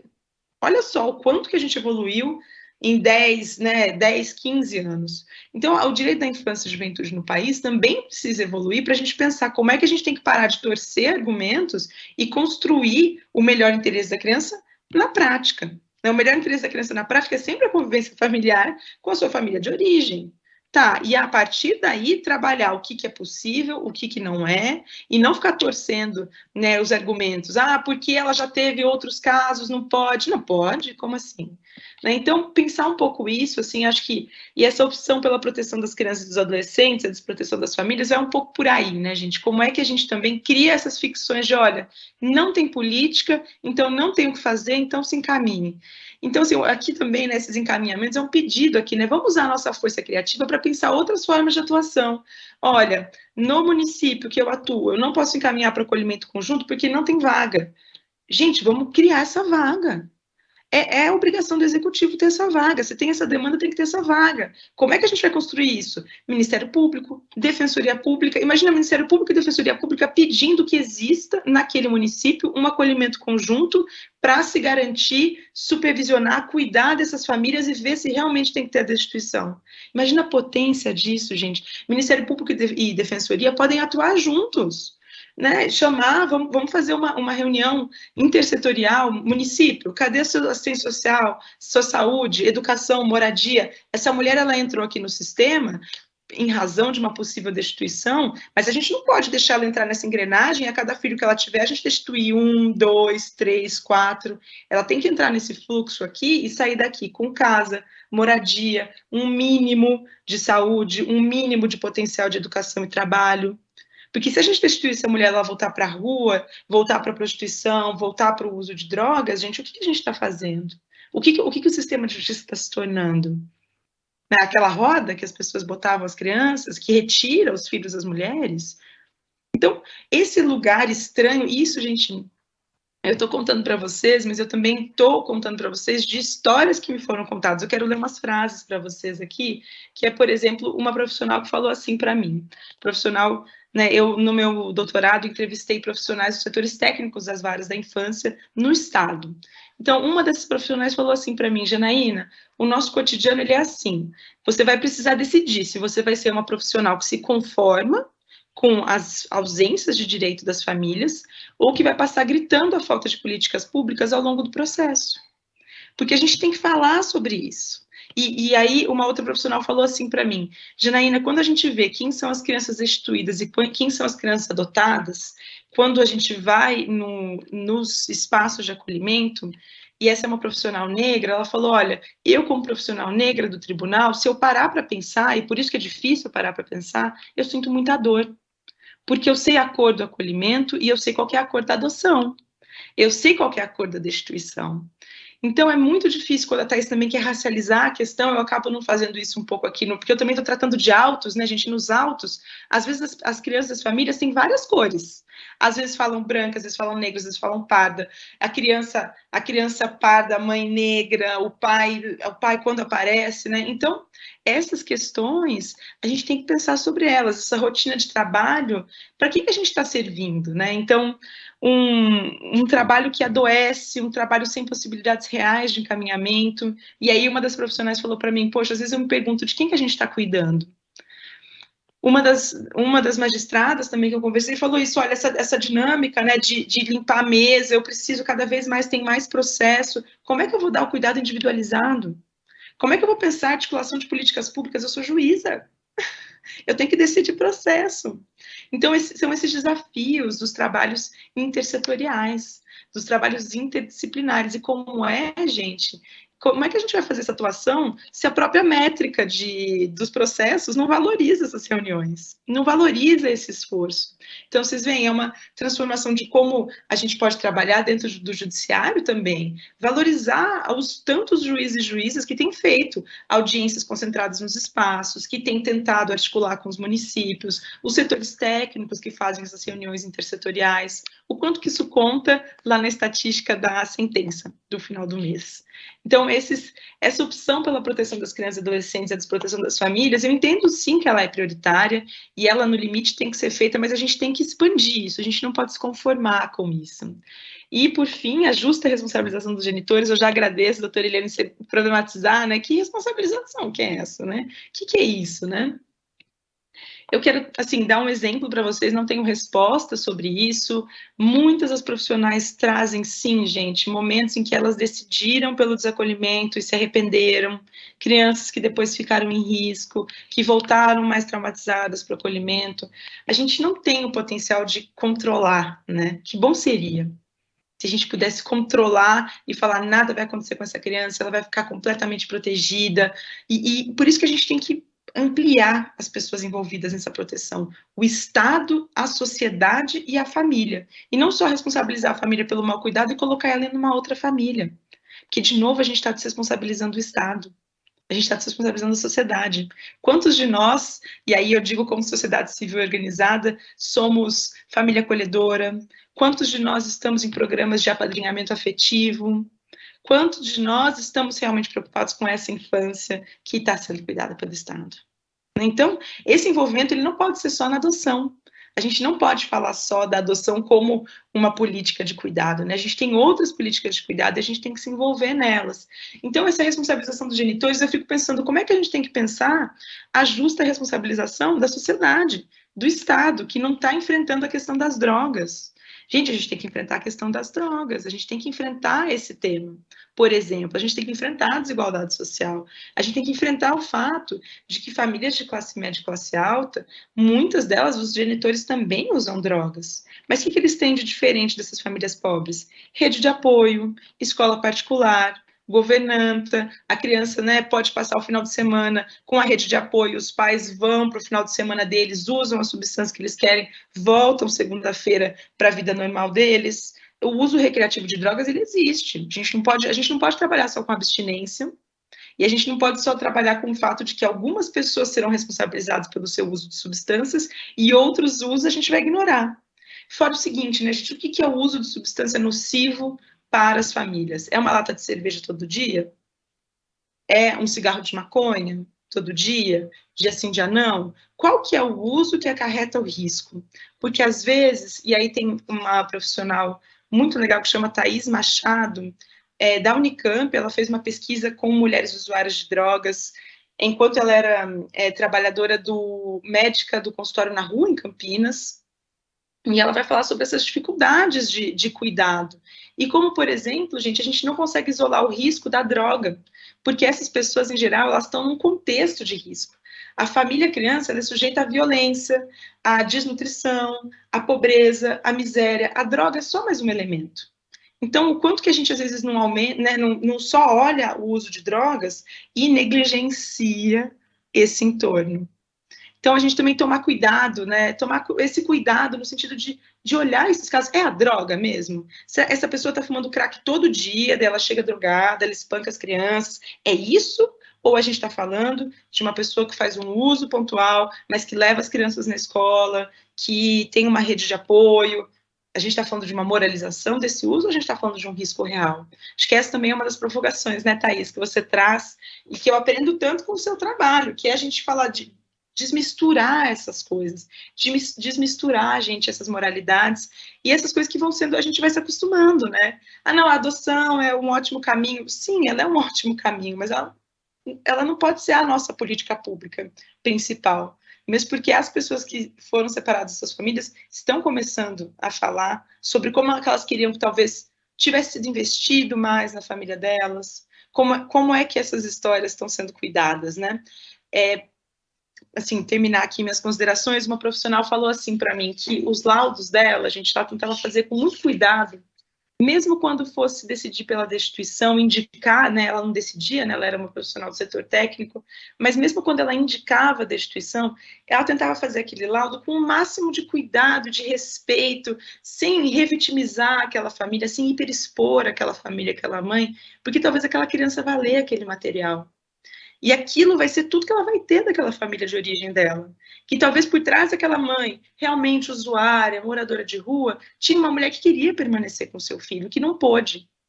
Ou uma mãe que em nenhum momento falou que não gostava, ou não queria ter aquele filho, mas ela apenas não foi capaz de permanecer com aquela criança. E o Estado não foi capaz, nós, enquanto sociedade, não conseguimos que aquela maternidade fosse mais perto daquilo que é a maternidade ideal para aquela criança. Então, a produção desses laudos com esse cuidado, com esse respeito, também faz parte dessa elasticidade da ideia de negligência, né? Não negligenciar esse cuidado ao longo desses processos, acho que também é algo para a gente pensar juntos e juntas aqui, né? Como é que a gente tem que fazer isso? Como é que as sentenças, às vezes, não refletem todo o trabalho, toda a evolução daquela família? Às vezes a gente já, em alguns processos que eu analisei, foram 4 anos de processo. A mulher se reinventou diversas vezes e não conseguiu ficar com aquela criança. E aí, quando a gente faz a pesquisa da sentença, mãe usuária de droga, destituo.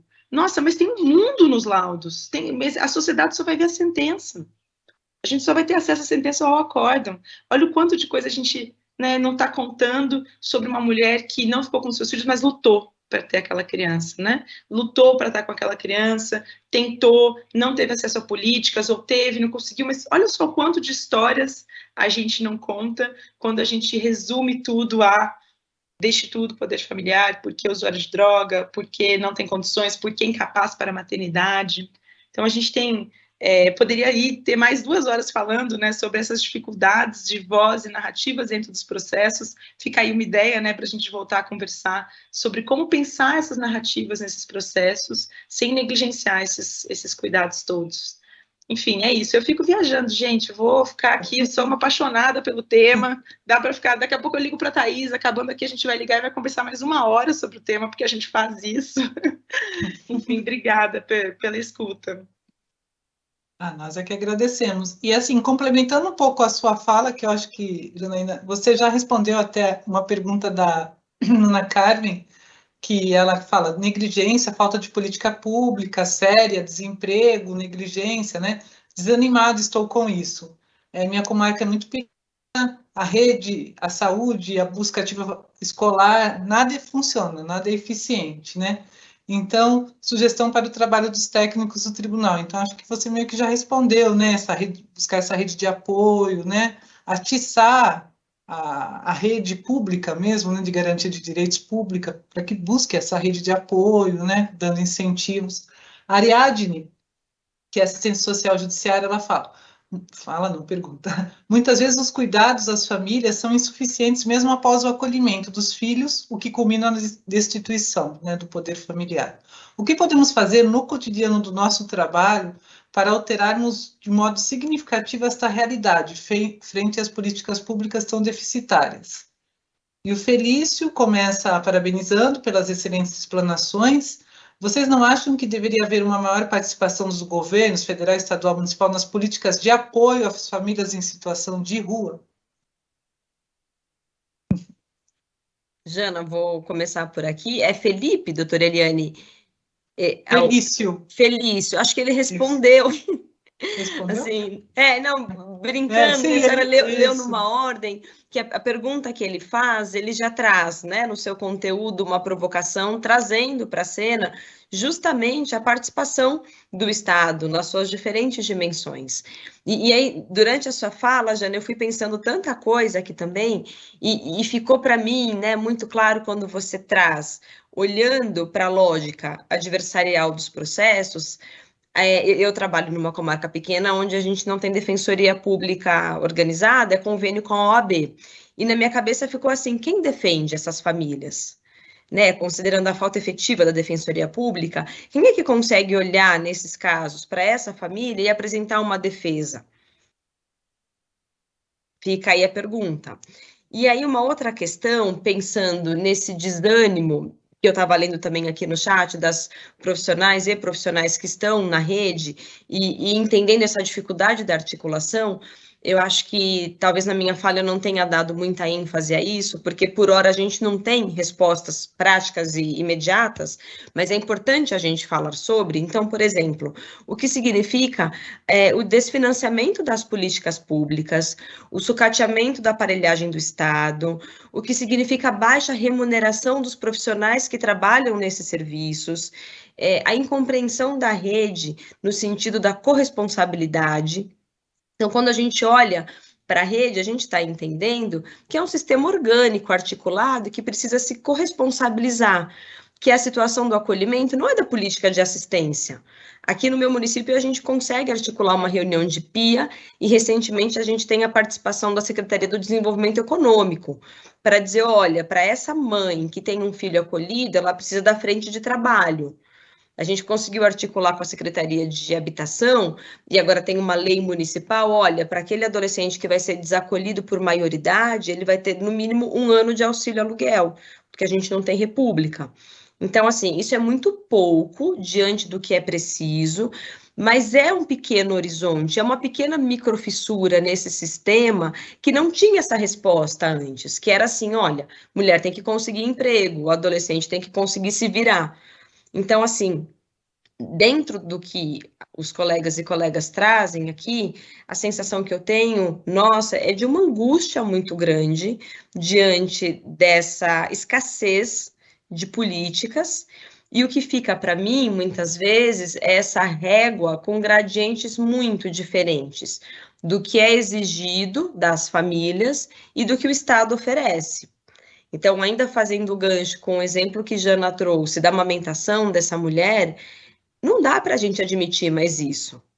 É impensável a gente pensar que vai haver um cerceamento do convívio por uma impossibilidade do serviço oferecer, né? Assim como quando nós temos familiares que não podem visitar os seus filhos nos serviços de acolhimento, porque trabalham e só podem ir à noite. E aí a gente tem um plantão reduzido, só tem um funcionário, vai desorganizar a rotina do SAICA.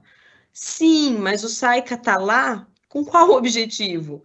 Né? Talvez a gente precise organizar a rotina do SAICA a partir da rotina das famílias, uma vez que o horizonte é a convivência familiar e comunitária. E aí, já para não me alongar muito, mas aqui fiquei pensando também no caso hipotético que eu trouxe e queria problematizar com vocês, porque é difícil a gente falar de negligência, de desproteção e não falar da adoção.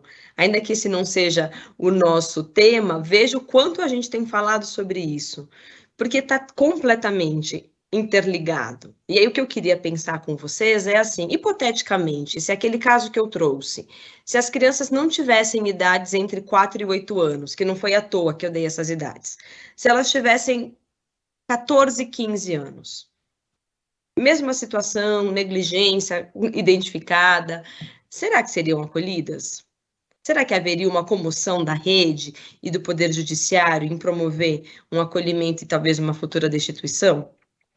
Ou será que a gente só tem essa resposta rápida para o acolhimento porque a gente tem um contingente, né, esperando pela adoção?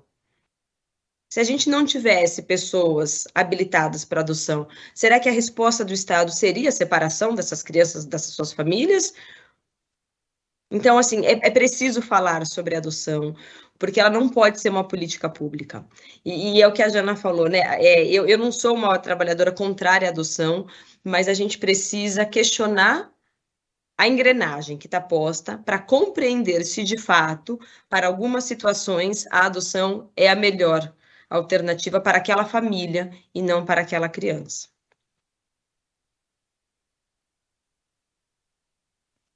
Nossa, gente, eu resolvi também, Thaís, te ouvindo aqui, dar uma lida nos nossos comentários e quantas participações incríveis, gente. Muito obrigada. Eu estou aqui, vou até pedir para a Cláudia, talvez, se puder extrair depois as falas aqui, eu gostaria de ler com mais tempo e pensar, até algumas pessoas deixaram o nome, de repente a gente trocar o contato, a Luciana Pantufi aqui, como a gente é chique, né, porque tem até a bibliografia do meu doutorado assistindo a gente, a professora Cláudia Fonseca deu uma passadinha também, enfim, a gente tem um monte de gente aqui fazendo comentários super legais, muito obrigada, gente, e eu acho que eu estou contemplada, assim, nos seus comentários, Thaís, eu estou muito contemplada e eu queria trazer só uma coisa aqui, um gancho com essa sua última fala, que a gente falou um pouquinho já nas nossas trocas, né?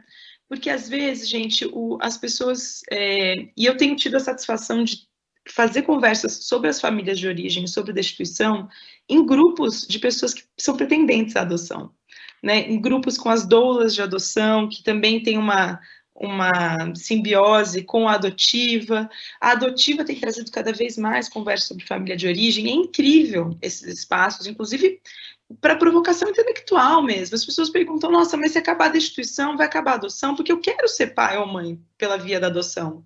Eu tenho esse sonho, eu tenho esse desejo. Então, como é que é difícil pensar o cuidado com essas famílias, mas também o cuidado com o meu próprio desejo, com o meu sonho. Então, ou também essa questão de como é que a gente vai resolver a fila do cadastro. Uma vez eu falei, Thaís, sabe como é que resolve a fila do cadastro? Tem que fechar. Se a gente fechar a fila do cadastro, né, hipoteticamente, como é que a gente ia olhar? Já imaginou, gente, se não tivesse nenhuma pessoa que fosse pretendente de adoção no nosso país? A gente ia ter que dar outro jeito. Porque a gente já sabe que o acolhimento institucional das crianças por tempo indeterminado é inviável. Então, assim, essas argumentações pelo absurdo, né, que é o jeito que a gente, às vezes, faz para ver de fora, para ganhar recuo. O que está acontecendo aqui? Por exemplo, quando alguém fala para mim, mas a mãe é usuária de droga, eu falo, tá, se fosse uma família com dinheiro, seria diferente? Às vezes a resposta é sim. A mãe saiu e foi para o bar, que absurdo. Gente, toda mãe precisa de um momento de lazer. E o lazer no nosso país, para pessoas pobres, muitas vezes é o bar. Se ela tivesse ido no cinema, era diferente? Não, porque ela deixou a criança sozinha igual. Então, a diferença é ela ter rede de apoio. A diferença é ter creche. A diferença é outra coisa. Então, às vezes, fazer esse exercício, né, dessas hipérboles, né, desses exageros, podem ajudar a gente a ver de fora a situação. A mãe deixar a criança sozinha porque ela foi trabalhar, porque ela foi ter um momento de lazer, porque ela foi na casa da vizinha buscar um alimento, e às vezes, né, alguém denuncia e não sei o que lá, e aconteceu, a criança estava sozinha, vira uma situação, tá, mas... E um dos casos trazidos aqui no chat é isso, né? A mãe puérpera saiu para trabalhar e deixou o bebê sozinho e foi acusado de negligência. Gente, isso aqui fala sobre a nossa dificuldade de apoio às mães, à maternidade de modo geral. Por isso que eu também dei o exemplo das juízas, né? Né? Das profissionais que tem tudo em termos de acesso, as profissionais autônomas, as mulheres que são médicas. Gente, elas precisam de rede de apoio.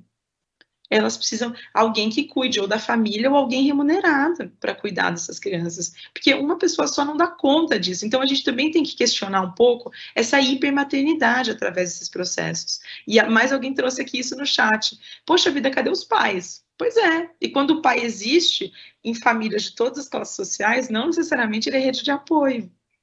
Então, olha só como a gente está falando de problemas que mexem conosco em diversas esferas. Então, assim, e se não tivesse pretendentes, e se a família tivesse um perfil diferente, como é que seria isso? Acho que ajuda a gente a pensar muito sobre também, e aí, adiantando um pouco, assim, coisas que eu pensei no meu doutorado, como é que às vezes, né, essa profissional que perguntou, nossa, de quem que a gente está cuidando? Eu fui um pouco atrás disso na minha tese, e acabei encontrando que às vezes a gente está cuidando de limpar a mesa. Às vezes a gente está cuidando da nossa estatística. Às vezes a gente está cuidando da nossa sanidade mental. Vou destituir isso aqui porque eu não vou dar conta. Não tenho tempo de articular isso aqui. Não tenho tempo de resolver isso aqui. Às vezes, gente, a gente está simplesmente cuidando do cadastro. Poxa vida, eu tenho 10 pretendentes na minha comarca que podem pegar essa criança e vou ficar feliz da vida com esse bebê. O que eu vou fazer insistindo nessa mãe que já perdeu 2? Que não necessariamente está vinculado aqui? O que eu vou fazer com isso? Não, melhor... Então, às vezes, a gente desloca o nosso cuidado, ou a gente fala, né, constrói essas torções do cuidado. Não, eu estou cuidando da criança quando eu indefiro o direito à amamentação por parte da mãe. Porque, afinal, a mãe é uma usuária de drogas. A mãe pode colocar ela em risco. Não, mas será que eu não estou cuidando dessa criança quando eu vou trabalhar uma ruptura saudável, vou trabalhar o direito dela a ser amamentada pela sua mãe e a ter no seu processo uma história que, olha... A mãe não teve como, mas ela teve a garantia de todos os seus direitos. Ela te amamentou, ela se despediu, ela deixou uma carta para você no processo. O Instituto Fazendo História incentiva isso, inclusive é uma ideia aqui para a gente pensar juntos. Como é que essa despedida e essa ruptura, ela não pode ser diferente para essas mulheres, quer seja nas entregas, quer seja nas instituições, delas poderem dar uma resposta. Essas pessoas voltam nos seus processos querendo entender o que aconteceu na vida delas. E, de repente, a mãe pode deixar ali, olha, eu queria... deixar aqui uma lembrança, um presente, a gente já ouviu histórias sobre isso, ou uma narrativa que é, olha, eu não tive condições, mas não quer dizer que você não foi gestado com amor. Isso não foi um abandono.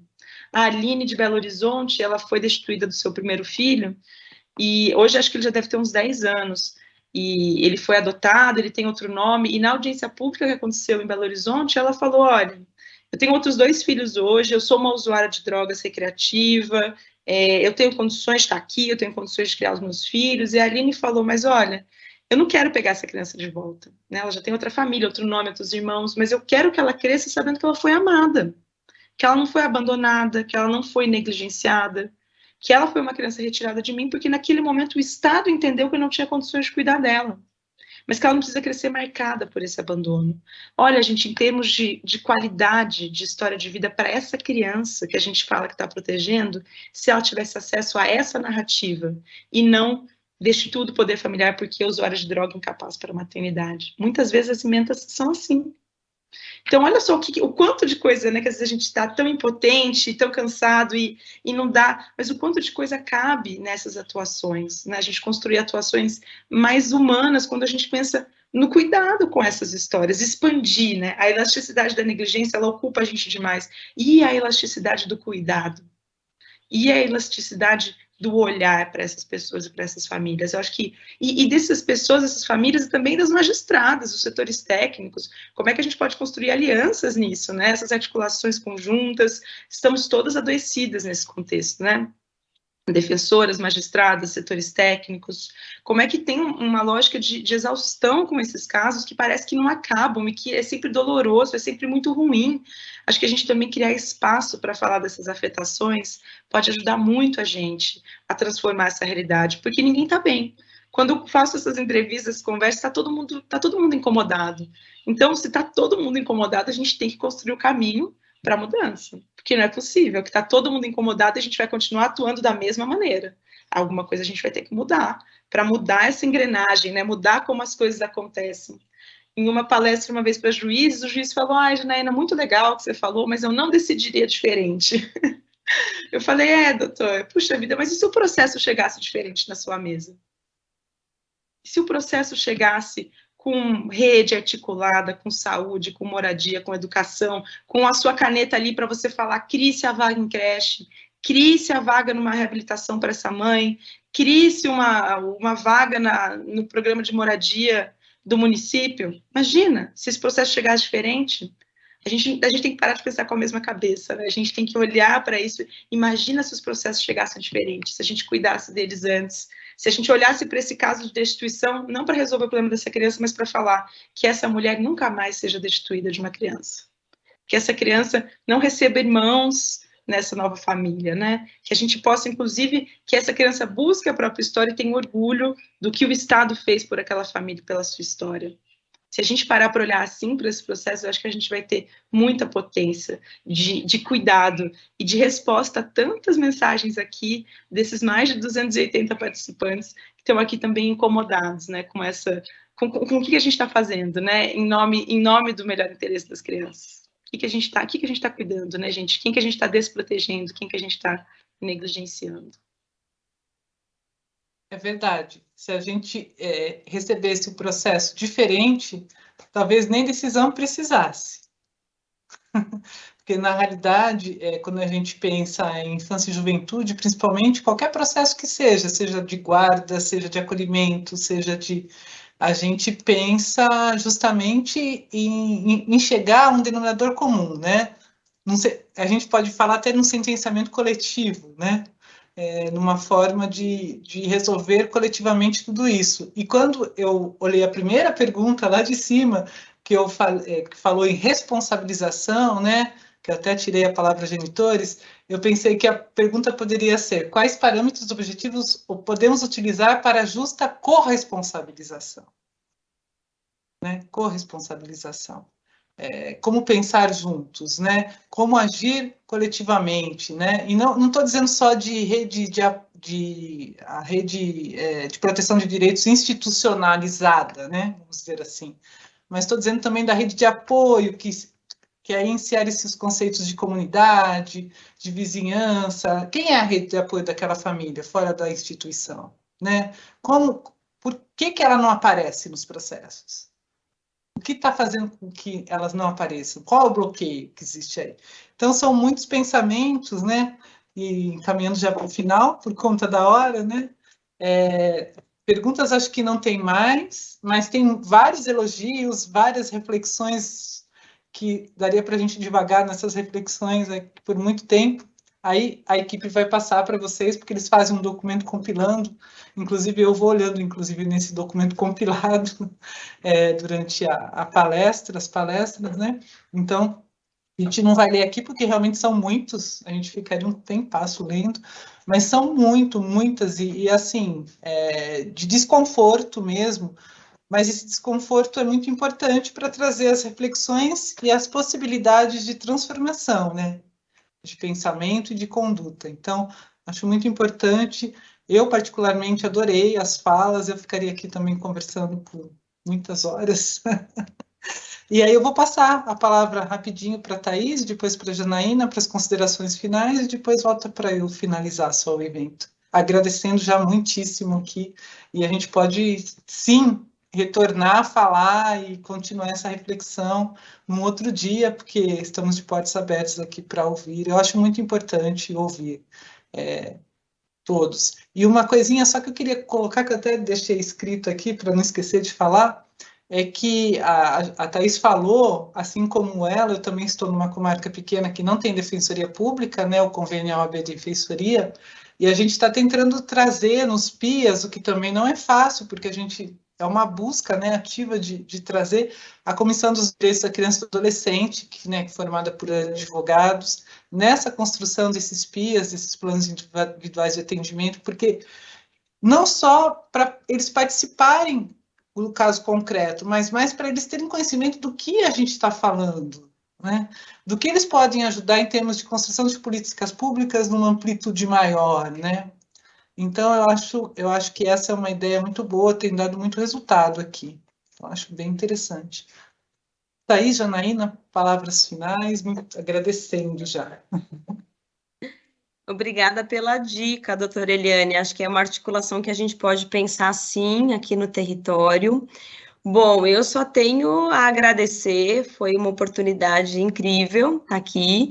Confesso que estava um tiquinho nervosa, assim, mas fiquei pensando, estou falando com colegas, e assim como Janaína fez referência ao Carlos Nakamura, eu não vou falar os nomes, porque assim, tem muita gente boa no tribunal, a gente tem colegas muito engajados, comprometidos, mas eu posso dizer assim, em nome do grupo de estudos que eu participo, que é o Adoção e Suas Interfaces, e também do NCA da PUC, eu acho que são dois espaços de extremo respiro, em que a gente consegue olhar para as nossas práticas e refletir de modo horizontal e afetivo sobre elas. Então, queria agradecer a esses dois espaços, a todos os colegas que estiveram aqui presentes, colaborando, contribuindo com as reflexões, a gentileza de todas vocês também que conduziram essa tarde, e queria, né, deixar uma frase final, que é do José Saramago, que acho que todo mundo conhece, que é muito bonita, e que faz muito sentido, que é: se podes olhar, vê, se podes ver, repara. Então, que a gente possa reparar, né, nas nossas práticas. É isso, muito obrigada, boa tarde, bom final de semana para todo mundo. Thaís, acho que sem dúvida tem muita gente incrível no tribunal. Também quero agradecer a todo mundo que está aqui nessa super acolhida, e também aproveitar para agradecer a recepção, né, que muitas profissionais me deram. Eu entrevistei profissionais dos setores técnicos, né, ao longo do meu doutorado, e algumas pessoas, alguns magistrados e magistradas, e fui recebida com muito acolhimento, que nem aqui agora, com muito afeto e com esse desejo de transformação, com essa indignação com esses casos. Então, é muito legal fazer parte, né, reitero, né, dessa comunidade de pessoas que estão pensando esses problemas, que estão querendo agir nessas temáticas, que estão pensando seus trabalhos.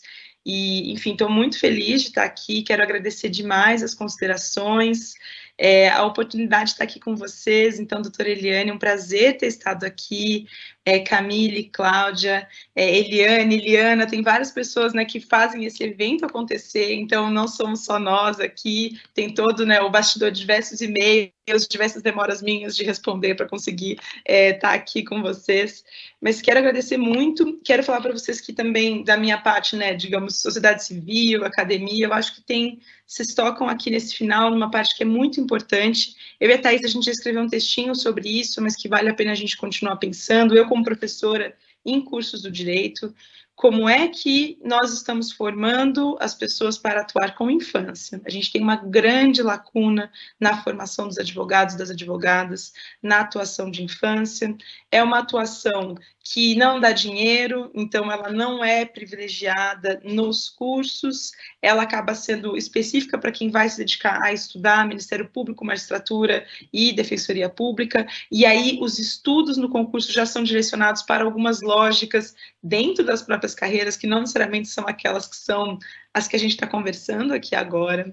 Então, tem várias iniciativas nesse sentido, uma delas a gente tem tentado gestar, né? Eu tenho tentado gestar dentro da clínica, com outras parcerias, dessa formação, né, de profissionais que possam conhecer um pouco mais desde o direito e atuar de outras maneiras nesses processos, né? E eu acho que essa reprodução desse conhecimento também passa um pouco entre as magistradas, os magistrados e entre os setores técnicos, né, gente? A gente ainda tem muita desinformação na área da infância, é uma área que requer constante atualização, constante aprofundamento, esse trabalho intersetorial, articulado, ele não é simples, a gente não aprende a fazer isso antes de assumir os cargos, a gente não aprende isso senão na prática, né, nessa rede formada de pessoas que precisa de cuidado o tempo todo. Então, assim, eu espero que a gente, enquanto sociedade também, enquanto profissionais do direito, né, que formam outros profissionais, que a gente consiga responder a isso também para vocês, né, de ter melhores profissionais para atuar com a infância, que isso desperte interesse nas pessoas, né, nas pessoas na área jurídica, de modo geral. Então, eu tenho também esse desejo que a gente atue também nessa área e em tantas outras que a gente identificou aqui, que a gente precisa trabalhar. Mas é isso, gente, reitero meus agradecimentos, foi uma tarde muito legal, a gente sai daqui muito provocada, né, pensando muita coisa. Quero deixar meu contato à disposição, tanto para vocês que estão nos assistindo, o pessoal da organização. O meu e-mail, ainda que eu demore um pouco para responder, às vezes é janadgg@gmail.com, acho que vocês podem colocar aqui no chat. A gente tem o site da clínica, a clínica tem um Instagram, todo mundo ainda atua com população em situação de rua, meus contatos estão lá, os trabalhos que a gente fez estão por lá, conheçam os trabalhos do pessoal, do Conselho Nacional de Justiça, o diagnóstico da primeira infância, está muito interessante, muito completo, com muitos dados sobre acolhimento, sobre mulheres encarceradas, sobre como, né, são 5 eixos, então tem um trabalho muito grande ali, acho que vale a pena também vocês conhecerem, e muito obrigada novamente, gente, foi uma tarde incrível, eu me sinto muito acolhida, espero que vocês também tenham se sentido assim, né, Thaís, como a gente está se sentindo em casa, entre colegas, entre pessoas que a gente gostaria de conhecer mais, de ouvir mais, espero que a gente siga nessa troca. Obrigada. Nós é que agradecemos profundamente, gratidão infinita, e com certeza virão outros convites para a gente aprofundar essa temática tão importante, né? Tão importante. Eu vou passar só alguns avisos burocráticos finais, tá? Para a gente encerrar a tarde. Então, a gravação desse evento está disponibilizada por meio do mesmo e-mail marketing que vocês receberam para acessar aqui em tempo real, né? Posteriormente, vocês podem acessar a gravação. Esse acesso posterior não gera direito, tá bom, a certificado ou alguma outra coisa assim, certo? E deve ser feita preferencialmente a partir de um computador ou de um notebook, porque pode haver dificuldades no acesso via tablets ou celulares, por conta até do peso do vídeo, né, que ele é grande, ele é extenso, tá? Eu acredito que não ficaram perguntas sem responder, mas se alguém tiver alguma outra para fazer, que a gente faça aqui, pode ser enviadas no e-mail, daij, daij 2.3, @tjsp.jus.br. Vou repetir. daij, 2.3, @tjsp.jus.br. E um convite que fica para o próximo evento, que vai acontecer no dia 16 de setembro, com o tema Guarda Compartilhada com Alternância de Residência, ou Guarda Alternada? É uma pergunta. Boa pergunta, aliás. Guarda compartilhada com alternância de residência ou é uma guarda alternada? A palestrante é a doutora Fabiana das Graças Alves, bacharel em Direito com especialização em Direito de Família e Sucessões, mediadora privada e capacitada em mediação transformativa reflexiva, advogada colaborativa, coordenadora e coautora de obras sobre direito de família e das mulheres. Então, eu agradeço imensamente Thaís, Janaína, pela colaboração nessa tarde, foi muito intenso e foi muito reflexivo, convidando já para os próximos eventos. A toda a equipe que está nos bastidores, como disse a Janaína, agradeço imensamente, tenham bom final de tarde, uma boa noite, um bom final de semana. Um abraço a todos.